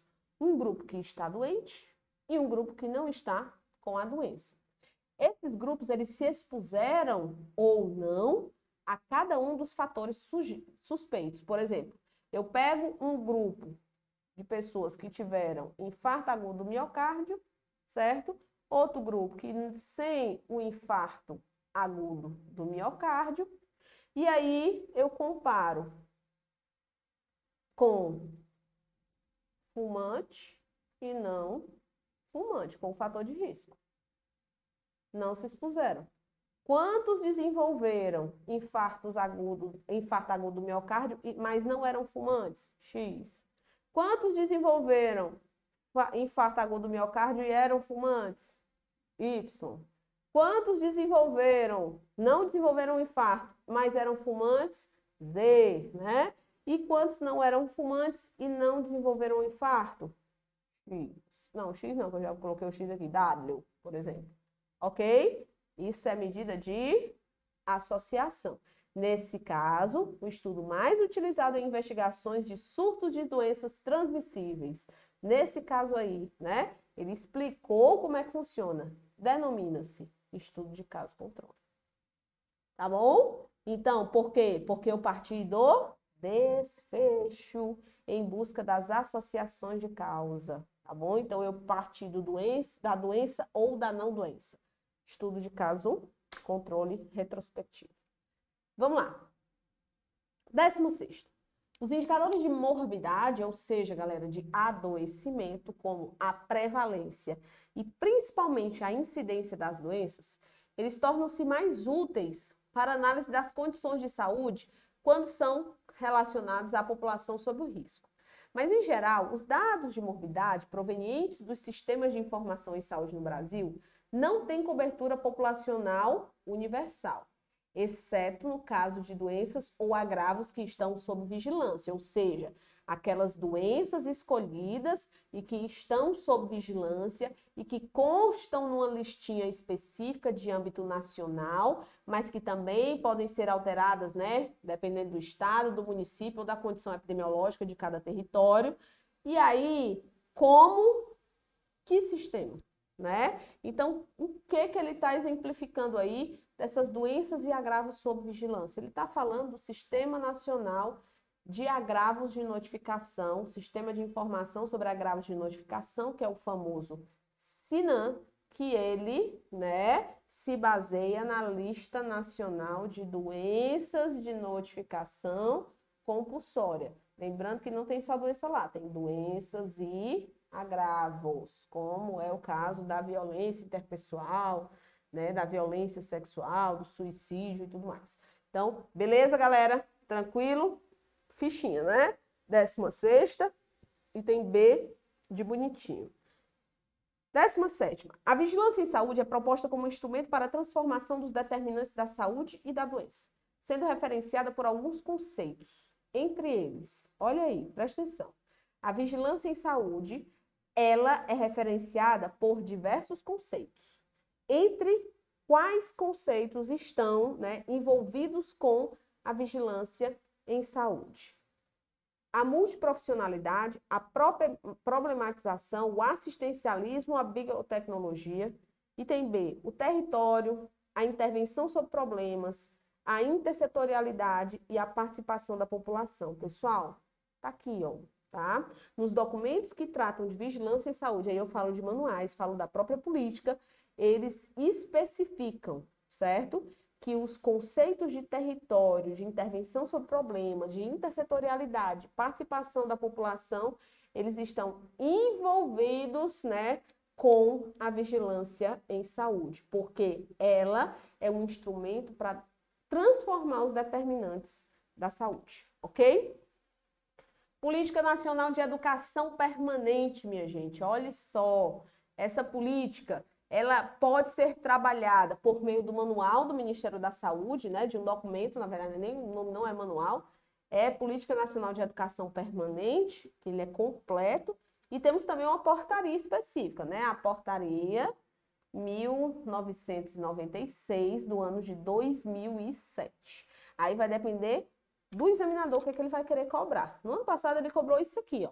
No processo formativo dos profissionais da saúde, se assumirmos a necessidade de romper, pessoal, já deixou o like aí, já se inscreveu no canal, já tá tudo certo, tá todo mundo inscrito, tá todo mundo acompanhando o curso MS, né? Então, não esqueça de deixar seu like antes de, ou então no final, deixa o teu comentário, é importante o feedback de vocês no comentário dos nossos vídeos, beleza? Do nosso conteúdo gratuito. Então, vamos lá. No processo formativo dos profissionais da saúde, se assumirmos a necessidade de romper com uma atuação circunscrita por saberes disciplinares e tomarmos a educação permanente em saúde como um favorecedor do processo formativo, nos alinhamos a quê, né?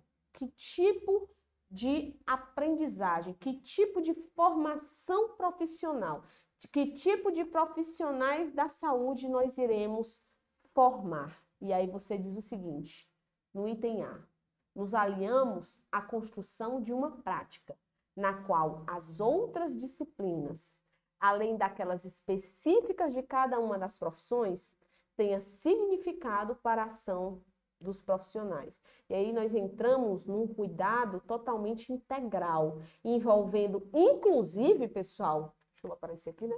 Envolvendo, inclusive, outros setores que não são da área da saúde.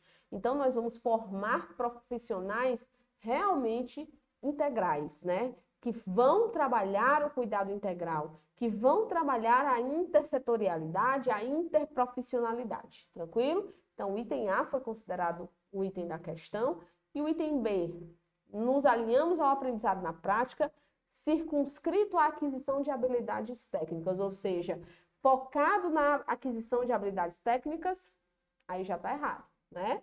Item C, nos alinhamos ao direcionamento do olhar do trabalho autônomo e isolado. Quando ele usa essa visão isolada, visão individualizada, ele não está falando na formação de profissionais com base na Política Nacional de Educação Permanente, tá? Item D, na valorização, nos alinhamos à valorização do científico no ideário profissional. Então, a valorização não é só do científico. A valorização, certo, do científico deve ser feita, mas ela não pode excluir, né, os outros saberes. Ele está dizendo que a valorização do científico no ideário profissional, valorização esta, que é progressivamente excludente dos outros saberes, de forma nenhuma, tá? Ao contrário, o que se deve é incluir, é integralizar, né, os saberes. Item E. A tecnologia, nos alinhamos à tecnologia de intervenção construída que resulta na clínica como um saber mediador entre a ciência e a produção da intervenção nos serviços, que é o trabalho, tá? Então, não é também foco desse modelo formativo de profissionais da saúde com base na educação, na Política Nacional de Educação Permanente. Tá incorreto, gabarito, item A de aprovação. Ok? Então, vamos falar um pouquinho de promoção da saúde, os fundamentos da promoção da saúde. Existe uma política, né?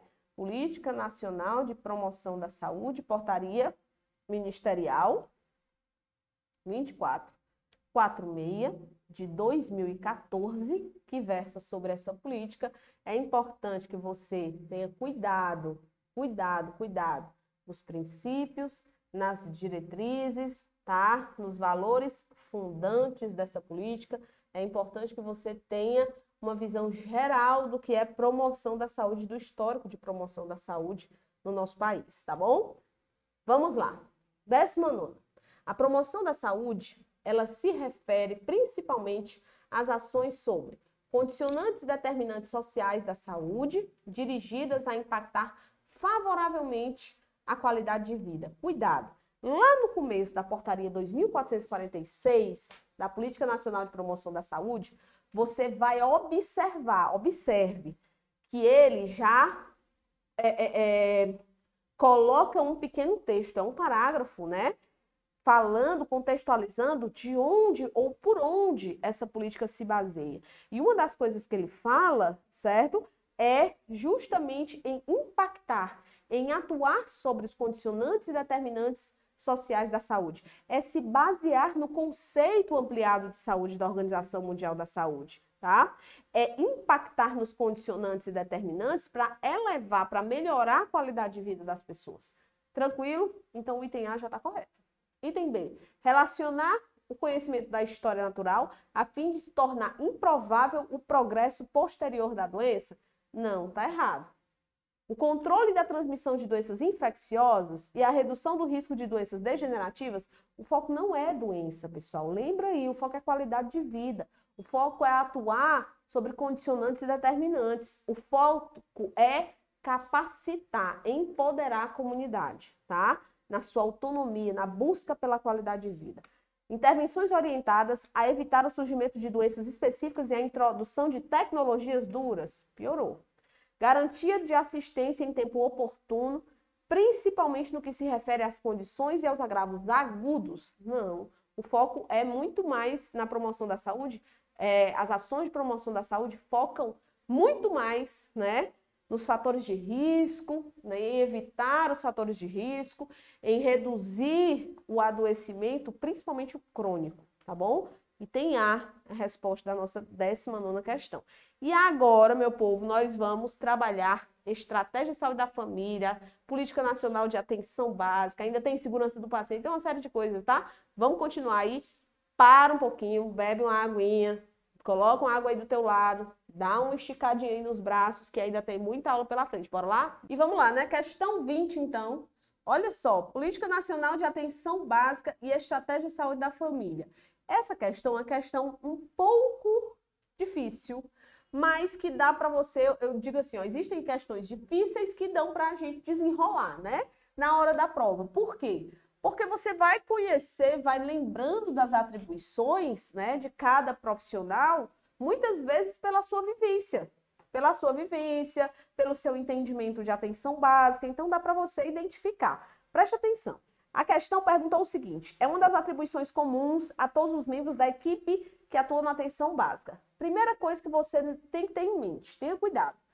Isso aqui não pode ser confundido com os artigos 7º, 8º e 9º, certo? E 10º, perdão, também da portaria 2.436 do ano de 2017. Por quê? Porque nesses artigos aqui, nós temos as atribuições comuns a todos os entes federativos sobre a atenção básica, atribuições da União, dos estados, dos municípios e do Distrito Federal, tá bom? Nós temos aí sequencialmente as atribuições dos entes federativos em relação à atenção básica. Isso é uma coisa. Outra coisa é a operacionalização da política, que nós temos lá no item 4, preste atenção no que eu estou falando, tá, pessoal? Lá no item 4 da operacionalização, as atribuições dos membros das equipes que atuam na atenção básica. Aí eu tenho atribuições comuns, atribuição do enfermeiro, do técnico, do auxiliar em enfermagem, do cirurgião dentista, do técnico de saúde bucal, do agente comunitário de saúde, por aí vai, tá? Atribuições dos membros, então não confunda aí. O item A, ele diz o seguinte, vamos lá. Planejar, gerenciar e avaliar as ações desenvolvidas pelos técnicos ou auxiliares de enfermagem, pelos ACS e ACE, em conjunto com os outros membros da equipe. Isso aqui é a atribuição, sabe de quem, pessoal? Do enfermeiro. Ok? Do profissional enfermeiro. Planejar, gerenciar e avaliar as ações dos técnicos e auxiliares, ACS e ACE. Ok? Item B. Indicar a necessidade de internação hospitalar. O único profissional que faz isso, pessoal, é o profissional médico. Internação domiciliar, profissional médico. Mantendo a responsabilização pelo acompanhamento da pessoa. Então, é a atribuição do médico. Não responde a nossa questão. Eu quero a atribuição comum a todos os profissionais, né? Realizar diagnóstico com a finalidade de obter o perfil epidemiológico para planejamento e a programação em saúde bucal no território. Aí eu estou falando aqui do cirurgião dentista, fechou? Então, é a atribuição específica dele.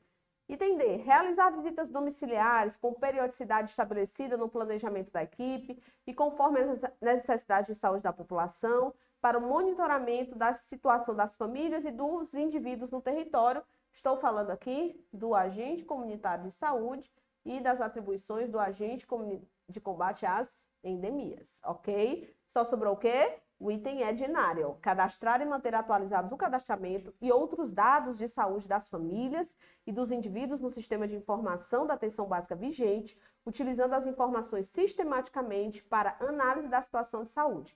Belezinha? É o gabarito da nossa questão.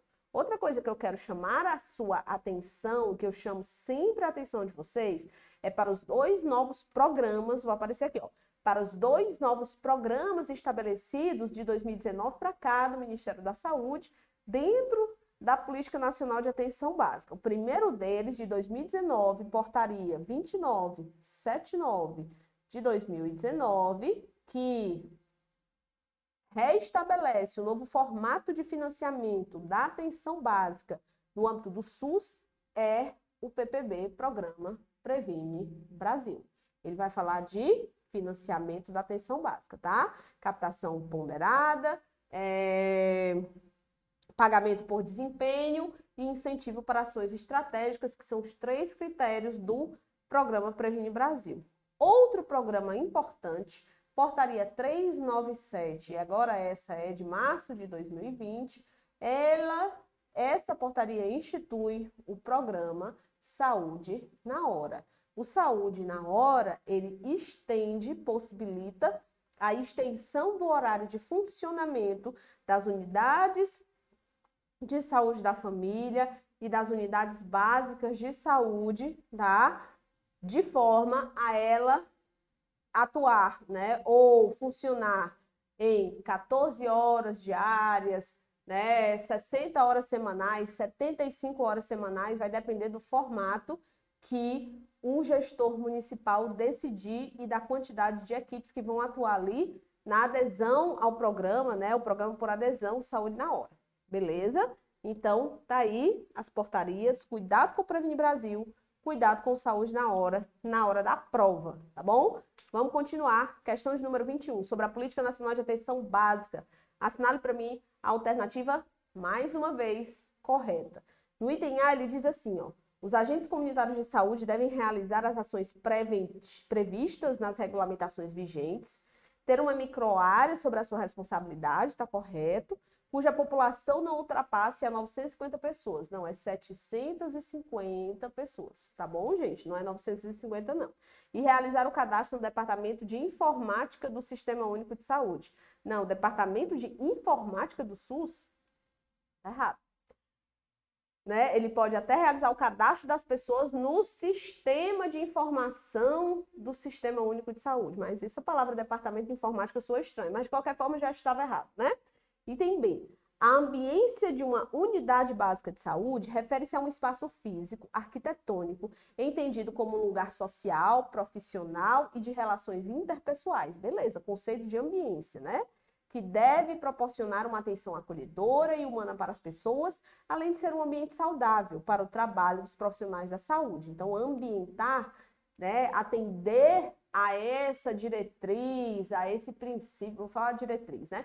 Diretriz da Política Nacional de Humanização dentro da atenção básica é tornar os espaços de saúde, as unidades básicas de saúde, espaços saudáveis, né? Locais de encontro entre as pessoas, tá verdadeiríssimo, tá lá na operacionalização da política, beleza? Item C, os núcleos ampliados de saúde da família e de atenção básica, os NASF-AB, devem se constituir em serviços com unidades físicas independentes ou especiais. Não, eles não são independentes, tá? Eles não são porta aberta, eles não funcionam como serviços independentes. De livre acesso também não, para atendimento individual ou coletivo, regulados ou não pela equipe que atua na atenção básica. Eles são regulados ali pelas equipes que atuam na atenção básica, então esse não também está incorreto, tá bom? Item D. As ações e serviços de atenção básica deverão seguir padrões essenciais e padrões ampliados. Está lá no início da operacionalização da política, tá? Sendo que os padrões ampliados compreendem as ações e procedimentos básicos. Tem alguma coisa que não está casando. Se o padrão é ampliado, ela vai compreender procedimentos básicos ou procedimentos estratégicos, especiais, diferenciados, ampliados. Né? Os padrões essenciais é que vão compreender as ações e procedimentos básicos relacionados às condições básicas e essenciais de acesso à qualidade da atenção básica. Então, está trocado aí a história, tá? Por isso que está incorreto. Item E. Há a obrigatoriedade de carga horária de 20 horas semanais para todos os profissionais membros da equipe de saúde da família. Não, é 40 horas, né, pessoal? Vocês sabem que o que está na operacionalização é isso. Dessa forma, os profissionais da estratégia poderão estar vinculados a 2 equipes de saúde da família. Não, é somente uma, segundo a operacionalização. Então, o gabarito é o item B de bom dia, certo? Vamos nessa. Questão 22. Sobre a atenção primária, pessoal. Atenção secundária e atenção terciária. No Sistema Único de Saúde, assinale para mim a alternativa correta. Olha só. O item A diz o seguinte, a atenção terciária é constituída pelas unidades de pronto atendimento. É aquela outra questão, né, do Instituto OCP, que ele simplesmente deu assim na sua mão e disse assim, você não zera não a prova, tá bom? A atenção terciária é constituída pelas UPAs. Não, a UPA é atenção secundária, tá bom? Item B, a atenção primária é constituída pelas unidades básicas de saúde. Não, as unidades As unidades básicas de saúde são atenção primária, sim, o gabarito da nossa questão. Estou viajando aqui, pessoal, né? Então, o item B é a resposta da nossa questão, obviamente. Atenção primária é o BS. E o SAMU é da atenção primária? Não é da atenção primária, tá? Não é da atenção primária o SAMU. SAMU é atenção secundária ou até terciária, dependendo do nível, né? Mas acredito que o SAMU esteja ali alocado na atenção secundária, tá bom? Mas atenção primária jamais. Atenção secundária é constituída por hospitais? Não, né? Os hospitais são principalmente atenção terciária. Equipe de saúde da família pertence à atenção secundária? Também não. Então, gabarito fácil, item B, ok? Vamos falar um pouquinho de modelo assistencial. O modelo assistencial pode ser rede de atenção à saúde, modelo assistencial pode ser seguridade social, né? Modelos assistenciais, seguros sociais, pode ser focado na atenção básica, na atenção primária, enfim.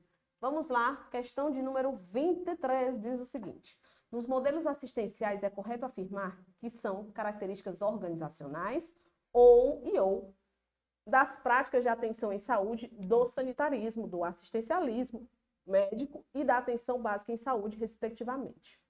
Aí ele diz, respectivamente. O item A diz o seguinte: as ações não hospitalares, ações enfaticamente hospitalares, ações territorializadas e indutoras de redes de atenção à saúde. Então, a pergunta diz o seguinte, a pergunta é a seguinte, né? Ele pergunta que é correto afirmar que são características organizacionais e ou práticas de atenção à saúde do sanitarismo, do assistencialismo médico e da atenção básica em saúde, respectivamente. Então, vamos na sequência. Quando ele coloca essa palavra respectivamente, ele está querendo na sequência. O primeiro, certo? Do sanitarismo. Sanitarismo são ações hospitalares ou não hospitalares, enfaticamente médicas ou não médicas. Na verdade, as ações são feitas mais na comunidade, não é isso? Então, o sanitarismo o foco é em ações não hospitalares. Segundo, olha aí, do assistencialismo médico, são ações hospitalares, são ações que promovem o controle social, são práticas multiprofissionais ou uniprofissionais, né? São baseadas na coletividade e no ambiente. Olha aí, pessoal, são enfaticamente hospitalares o assistencialismo médico.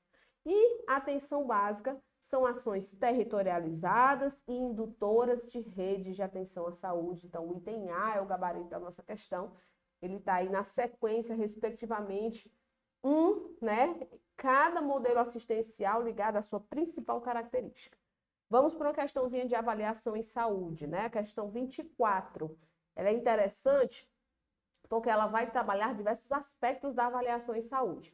Ela diz o seguinte: a avaliação em saúde envolve a seleção de critérios para julgar e comparar adequação, benefícios, efeitos adversos e custos de tecnologias, de serviços ou de programas de saúde.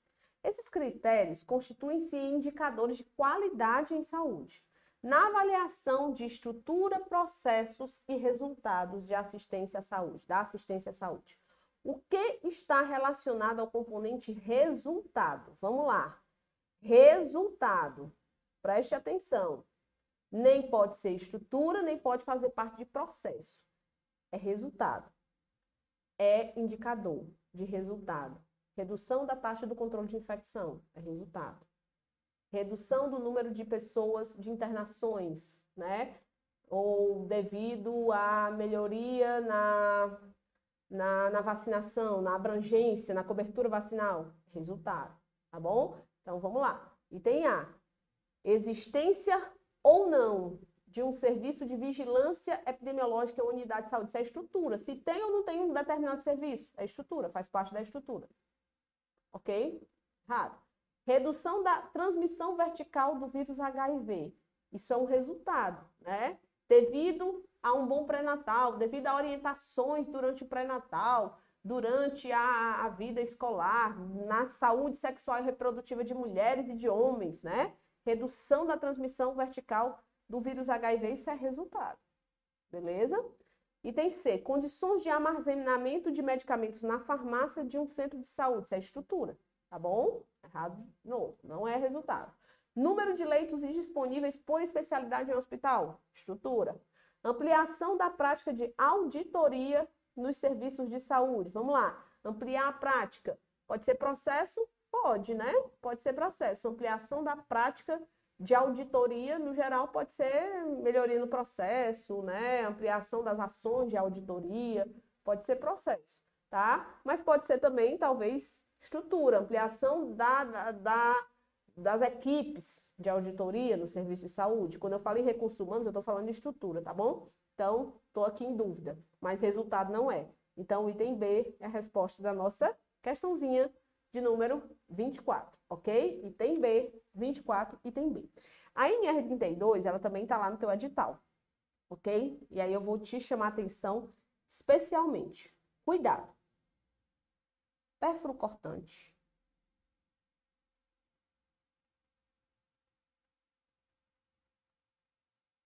As orientações da NR sobre utilização de adornos, o que ela considera adorno? E a utilização de adornos. Sapato fechado, a orientação sobre sapatos fechados. E a orientação que ela dá sobre resíduos. E quando eu falo em resíduos, eu incluo os perfurocortantes lá, tá? Resíduos de serviços de saúde. Não dá tempo eu ficar aqui explanando sobre cada um desses tópicos para vocês, mas dá para eu dar dar uma olhada, dar uma passeada de olho aí antes da prova nesses tópicos aqui, porque eles gostam de cobrar, tá? Ano passado eles cobraram vacinação, mas olha aqui como foi fácil a questão, eu considero fácil, né? Então vamos lá. O fisioterapeuta de 39 anos foi admitido recentemente para trabalhar na unidade de terapia intensiva de um hospital regional. Ok. De acordo com a NR32, que versa sobre a segurança e a saúde do trabalho em serviços de saúde, além dos imunobiológicos estabelecidos pelo Programa de Controle Médico de Saúde Ocupacional, esse profissional deve receber gratuitamente, certo? Programa de imunização ativa contra, decora, tá? DT e hepatite B, tá bom? E dependendo da epidemiologia e do risco que ele esteja correndo, naquele serviço de forma específica, ele pode ali acrescentar ou ser necessário para ele a vacinação contra outros tipos de doenças, tá? Então, dependendo epidemiologicamente do risco e da necessidade do serviço, eles podem adicionar. Mas difteria, tétano e hepatite, tá ali. É o programa de imunização ativa básica que ele tem que receber lá. Então, o gabarito é o item C de coisinhas lindas, tá bom? Vamos trabalhar um pouquinho de segurança do paciente, pessoal, que o pessoal já tá me expulsando aqui, já tá terminando. Não esquece do like, tá bom? Não esquece de se inscrever no canal. Segue a gente nas redes sociais, tá aqui, ó, rede social todas aqui, ó. Vou sair daqui, ó. Site cursms.com.br, @CursoMS é o nosso, CursoMS é o nosso YouTube, CursoMS é o nosso Instagram, CursoMS é o nosso Facebook e ainda tem o @Profa Michele Sampaio, se você quiser me seguir, né? Me siga, né? Profa Michele Sampaio, tá? Tudo junto, Sampaio, vocês já entenderam, né? Profa Michele Sampaio, com 2 L's e um E, Michele, tá? É só me seguir lá que eu também, gente, a gente interage demais. As caixinhas de perguntas bombam sobre concursos, tá bom? Então, vamos lá. Prática de segurança é um tipo de processo ou estrutura cuja aplicação reduz a probabilidade de ocorrência de eventos adversos, preste atenção, na exposição ao sistema de saúde em uma variedade de doenças e procedimentos. São práticas de segurança para a melhoria do cuidado em serviços de saúde, etc. Aí ele fala em práticas de segurança. Quando ele fala em práticas de segurança, ele pode estar fazendo referência a uma RDC, tá? Que ela é a 63 de 2011, que tem lá as ações principais para a segurança do paciente, envolvem essas aqui. A questão pode também estar fazendo referência aos documentos essenciais da segurança do paciente, que são o quê? A portaria 529 do ano de 2013 e a RDC, Resolução de Diretoria Colegiada 36 de 2013, tá bom? Essa daqui, que é a portaria, institui o Programa Nacional de Segurança do Paciente. Você já sabe, são ações de segurança do paciente, higiene das mãos, identificação do paciente, lista de verificação pré-cirúrgica e de anestesia para prevenir eventos operatórios e pós-operatórios, ou seja, a segurança cirúrgica, prevenção de quedas, prevenção de úlcera por pressão, uso, né, seguro de medicamentos, de imunobiológicos, de hemocomponentes e tudo mais. E aqui no item L diz assim, intervenções para a inserção precoce de catéteres urinários. Não, isso não é ação de segurança do paciente, isso não melhora o cuidado, né, não promove segurança em serviços de saúde, não é nenhum dos protocolos de segurança do paciente. Item E é a resposta de Enari, é a resposta da nossa questão. Vamos na 27. Mais uma de segurança. Compartilhar e divulgar à direção e aos profissionais dos serviços de saúde os resultados da análise e a avaliação dos dados sobre incidentes e sobre eventos adversos decorrentes da prestação do serviço de saúde, bem como notificar ao Sistema Nacional de Vigilância Sanitária os eventos adversos decorrentes da prestação de serviço, são competências do, se você for lá no, eu não vou lembrar agora, pessoal, o artigo específico, tá? Mas eu vou lembrar onde está. Tem lá um capítulo inteiro falando de avaliação, notificação de eventos adversos, ok? Um capítulo inteiro no final da RDC, lá pelo capítulo 10, 11. RDC 36 de 2013, ok? Então, avaliação, monitoramento e notificação de eventos adversos. E ele diz, lá no final dessa RDC, que compartilhar e divulgar à direção e aos profissionais do serviço os resultados de análise e avaliação de dados sobre incidentes e eventos adversos decorrentes da prestação de serviço, notificação ao Sistema Nacional de Vigilância Sanitária de eventos adversos que ocorreram naquele serviço, são competências do NSP, ou seja, Núcleo de Segurança do Paciente, tá bom? Então, essa RDC, ela institui as estratégias para a implementação do programa, as ações, né, para implementar o programa. A portaria, ela cria o programa, mas a RDC, ela regulamenta, ela institui as ações e estratégias para a implementação do Programa Nacional de Vigilância, de Segurança do Paciente. Aí, para a gente finalizar, um chave de ouro é o seguinte. Nós temos, certo, um tópico no seu edital, que ele é esse aqui. Medidas de prevenção, protocolos e orientações para os serviços de saúde aos casos de infecção pelo novo coronavírus Covid-19. O que ele colocou aqui? Prevenção, protocolos e orientações. Gente, ele vai desde nota técnica até, né? Gente, todos os regulamentos técnicos, vai passar ali por documentos de órgãos e vai chegar até o guia de vigilância epidemiológica para o enfrentamento à Covid-19 de 2021, que foi a última atualização dele, tá? Então, meu povo, é documento que não acaba mais. Se você for estudar Covid hoje, você tem que reunir uma série de documentações, uma série de regulamentações para poder você ter um aparato teórico e conseguir estudar Covid com risco de errar a questão ainda. Por quê? Porque todo dia a bibliografia referente à Covid-19, ela se altera em algum ponto, tá? É uma doença muito nova, é uma doença que está sendo estudada agora, é uma doença que está sendo, ao mesmo tempo que ela está sendo combatida, ela está sendo estudada. Então, as coisas mudam com muita frequência. Por isso que é muito arriscado a banca se arriscar em relação à Covid, sabe? Há muitas bancas nem estão se arriscando. Os últimos concursos que eu tenho acompanhado, eles pouco têm caído Covid-19. Por quê? Porque é um risco grande de anular a questão, tá? Dependendo da referência. Professora, no desespero, mod on, agora que eu estou, né? Não estudei nada para a prova, eu estudei pouco, ou não estudei nada de Covid. O que é que eu estudo? Vá para o guia. Sempre digo, ó, não estudou nada, vai para o guia, certo? Vai para o guia, porque o guia, ele meio que compila, né, as orientações, ele compila as informações de forma mais atualizada, de forma mais geral, né, porque é do Ministério da Saúde. Então, de forma mais abrangente, nacionalmente falando, ok? Então, vai para o guia, beleza? Então, tem uma nota técnica 04 de 2020, que ela já sofreu diversas atualizações, que ela também é bem importante, é da Anvisa.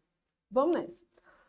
Olha essa questão. O que o Instituto AOCP cobrou na nossa questão de número 28? Disse o seguinte: as recomendações de preservação da saúde física e mental dos trabalhadores da saúde durante a emergência em saúde pública em decorrência da Covid-19 devem ser uma prioridade, principalmente para os trabalhadores que lidam com doentes no cotidiano. Nesse sentido, assinale a alternativa correta, tá?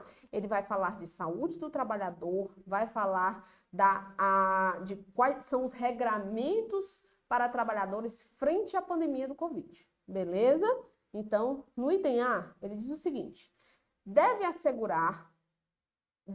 assegurar o direito do trabalhador exercer o trabalho em locais de menor risco, quando estiverem em condições de risco à vida ou à saúde, como no caso de profissionais em situações de idade ou comorbidades de maior vulnerabilidade. Ou seja, deve ser remanejado, deve-se diminuir o risco de trabalhadores que estão sob um risco aumentado, tá? Frente à doença, como é o caso dos extremos de idade, como é o caso das pessoas com comorbidade, como é o caso das gestantes e tudo mais, beleza? Isso tá corretíssimo. Eu vou segurar aqui como correto. Item B. Os fluxos de comunicação sobre o que está acontecendo no serviço, no sistema local de saúde, no Brasil e no mundo, deve ser uma medida a ser evitada aos profissionais de saúde da linha de frente. Pelo amor de Deus, gente, a comunicação ela tem que ser evitada. Não pode. Para diminuir o medo e a ansiedade, o contato direto com os doentes em grande escala, o profissional ele tem que saber o que está acontecendo, tá? Não estou falando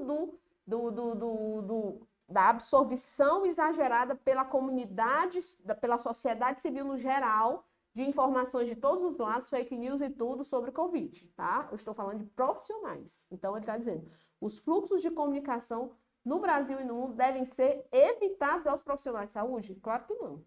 Item C. Os serviços de saúde devem estar organizados e de acordo com as condições estabelecidas pelas secretarias municipais de saúde, em particular, a nota técnica 04 de 2020, com orientações para os serviços de atendimento direto aos pacientes com Covid-19. Peraí, o que ele está dizendo aí? Que os serviços de saúde devem estar organizados de acordo com as condições estabelecidas pela Secretaria Municipal de Saúde, em particular a nota técnica. A nota técnica não é da Secretaria Municipal de Saúde, a nota técnica é do Ministério da Saúde ligada à Anvisa, é da Anvisa, Agência Nacional de Vigilância Sanitária, tá?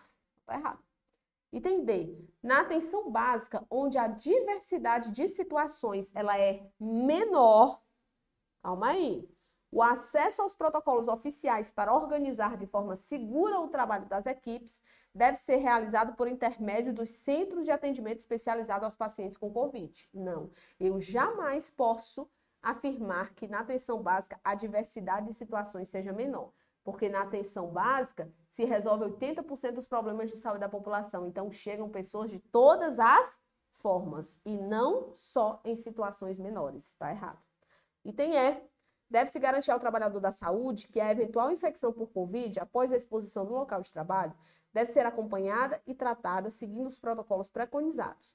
No entanto, não é considerado uma doença profissional. É considerado uma doença profissional, tá? Então, isso aí foi até polêmica, pessoal. É considerado uma doença profissional do trabalho, então tá errado. Gabarito, item A. Pegadinha poderia ter vindo aqui, né? Você marcar o item E, mas o gabarito é o item A, tá bom? 29 e última questão, eu tive que tirar uma porque a questão estava muito duvidosa. Eram 30 questões, pessoal, mas a questão estava muito duvidosa. Não vou trabalhar essa questão, porque senão eu vou deixar os meninos confusos, tá? Então, vamos finalizar agora. Primeira coisa, queria agradecer. Olha, o Enare é um grande programa, um grande programa. Você tem uma possibilidade enorme de projeção profissional, né, no pós-residência, de networking, né, durante a sua residência. Então, aprovou, galera? Eu já estou falando com você como aprovado, tá? Porque aqui é assim, a gente já olha no olho e já fala como aprovado. Então, aprovou, aproveite esse período. Aproveite as oportunidades que surgirão ao longo da residência. E depois volte. Volte, ou então no seu R2 comece, né? Porque o R1 eu sei que é pesado, às vezes as pessoas não conseguem estudar para concurso durante o R1. Mas no R2 eu acredito que dê para você retomar os seus estudos, saiu da residência para dentro do serviço público, para dentro do concurso público. É isso que vai acontecer na tua vida, porque amanhã você se torna residente, tá bom? Amanhã é um grande passo para você se tornar residente. Então, fique tranquilo, faça sua prova na tranquilidade. O segredo é esse. Faça sua prova na tranquilidade. Por quê? Porque você consegue, mesmo sem saber, eu tenho certeza que você consegue encontrar aquele gabarito ali, tá bom? Então, tudo de bom, boa prova amanhã, arrasem nessa prova, façam com seriedade, façam com dedicação e façam principalmente com tranquilidade. Controle emocional é muito importante nessa hora. Ok, pessoal? Então, vamos para a nossa última questão do dia. Olha aqui. Sobre a saúde dos trabalhadores e o risco de contaminação pela Covid-19, cada serviço deverá avaliar a possibilidade de afastar os profissionais que se enquadrarem nos grupos de risco, tá? É obrigado? Não, mas deve avaliar a possibilidade de afastamento, de acordo com as suas peculiaridades e as suas necessidades. Sobre esse tema, assinale a alternativa 1 correta, tá bom? Não estou falando de gestante, estou falando dali do grupo de risco. Assinale a alternativa incorreta. Vamos lá. Item A. Trabalhadores, gestantes ou lactantes devem ser realocados na função. Olha como uma questão se comunica com a outra, né? Em atividades de gestão, em atividades de apoio, ou seja, de menor risco, de forma a minimizar a chance de contato com pessoas ou com ambientes contaminados, preferencialmente em trabalho remoto, como o teleatendimento. Muitas gestantes, por exemplo, elas passam a gestação trabalhando remotamente, né? E isso tem sido visto em muitos locais no país, ok? Inclusive virou obrigatoriedade. Item A é a resposta, ou item A está correta, não é a resposta, que é o incorreto. Item B. Os trabalhadores que apresentam síndrome gripal ou com contato próximos domiciliares nessas condições deverão ser afastados imediatamente do trabalho. A duração do afastamento pode ser por um período de, no máximo, 7 dias. Ó, o período é de 14 dias. Tá bom? A partir do início dos sintomas ou quanto a testagem sorológica ou até quando da testagem sorológica negativa. Preste atenção, eu vou mostrar isso aqui para vocês. Esse aqui é o gabarito da questão. Vou terminar e depois vou mostrar algumas coisas para vocês. Trabalhadores imunodeprimidos ou com doenças graves, preferencialmente, não devem ser inseridos no atendimento e na assistência a casos suspeitos ou confirmados, com certeza. Se além de qualquer uma dessas condições ele tiver acima de 60 anos, é necessário verificar a possibilidade de realização de trabalho remoto. Ok? Orientação.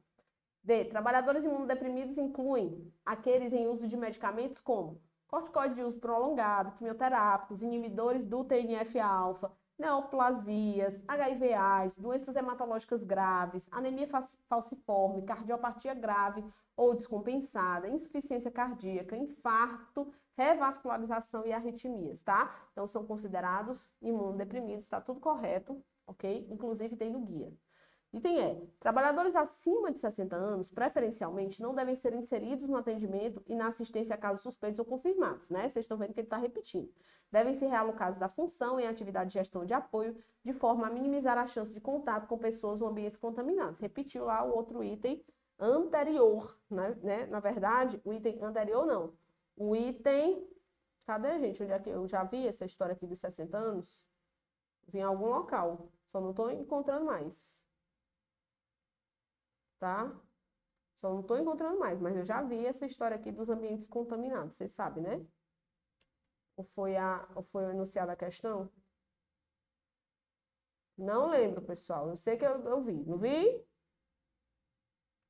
Eu vi, não vi? Você viu comigo também? Então tá correto, tá bom? O importante é que tá correto. Vamos lá. Olha, o Ministério do Trabalho, última atualização feita agora em setembro de 2021, tá? Foi publicado portarias e orientações em 2020, com atualizações periódicas, e a última atualização em setembro de 2021. Diz o quê? Olha aqui. Conduta em relação aos casos suspeitos e confirmados da Covid-19 e seus contactantes. Considera-se caso confirmado. Aí ele vai falar o que é caso confirmado. Considera-se caso suspeito. Considera-se contactante, tá? Aí, considera-se contactante do caso suspeito. O que deve fazer? A organização, olha o item 2.5. A organização deve afastar imediatamente os trabalhadores das atividades laborais presenciais por 14 dias. Nas seguintes situações: confirmou, suspeito ou contactante de caso confirmado. O período de afastamento dos contactantes de caso confirmado da Covid deve ser contado a partir do último dia de contato entre ele, os contactantes e o caso confirmado, tá? Os trabalhadores afastados, considerados casos suspeitos, só poderão retornar às suas atividades laborais presenciais antes do período determinado de afastamento quando o exame laboratorial descartar a Covid-19 de acordo com as orientações do Ministério da Saúde e, além disso, eles estiverem assintomáticos por mais de 72 horas. Então, somente o exame laboratorial não funciona. E estiverem assintomáticos por mais de 72 horas, tá? Aí ele continua orientando. Eu só queria deixar bem claro para vocês da onde é que vem a informação sobre a conduta que deve ser tomada, certo? Em caso de contactante, em caso de caso confirmado ou caso suspeito, síndrome gripal, de Covid-19, tá bom? Então, tá aí. Ministério do Trabalho, dá uma lidinha, dá uma revisada, que é importante para você e caiu pelo Instituto AOCP em prova, ok? Então, galera, mais uma vez, boa prova, tudo de bom. Agora eu vou aqui para o chat falar com o pessoal, tá? Obrigada aí pela presença de vocês, pela audiência de vocês e continue estudando, porque tem residência ainda para acontecer, tem concurso para acontecer, tem alta performance, tem preparação em alta performance que vai começar agora em janeiro de 2022. Nós vamos entrar com o pé direito esse ano. Ninguém esmurece aqui, tá? Esmurecer no Ceará é desanimar, tá bom? Ninguém desanima aqui no Ceará. Ninguém desanima, ninguém esmurece. Por quê? Porque o foco é a aprovação e a gente só para quando for nomeado, quando assumir, tá bom? Então, beleza? Até a próxima. Até o próximo aulão, ou a próxima videoaula, não sei, ou o próximo story. Fique à vontade aí e até mais, pessoal. Tudo de bom, obrigadão.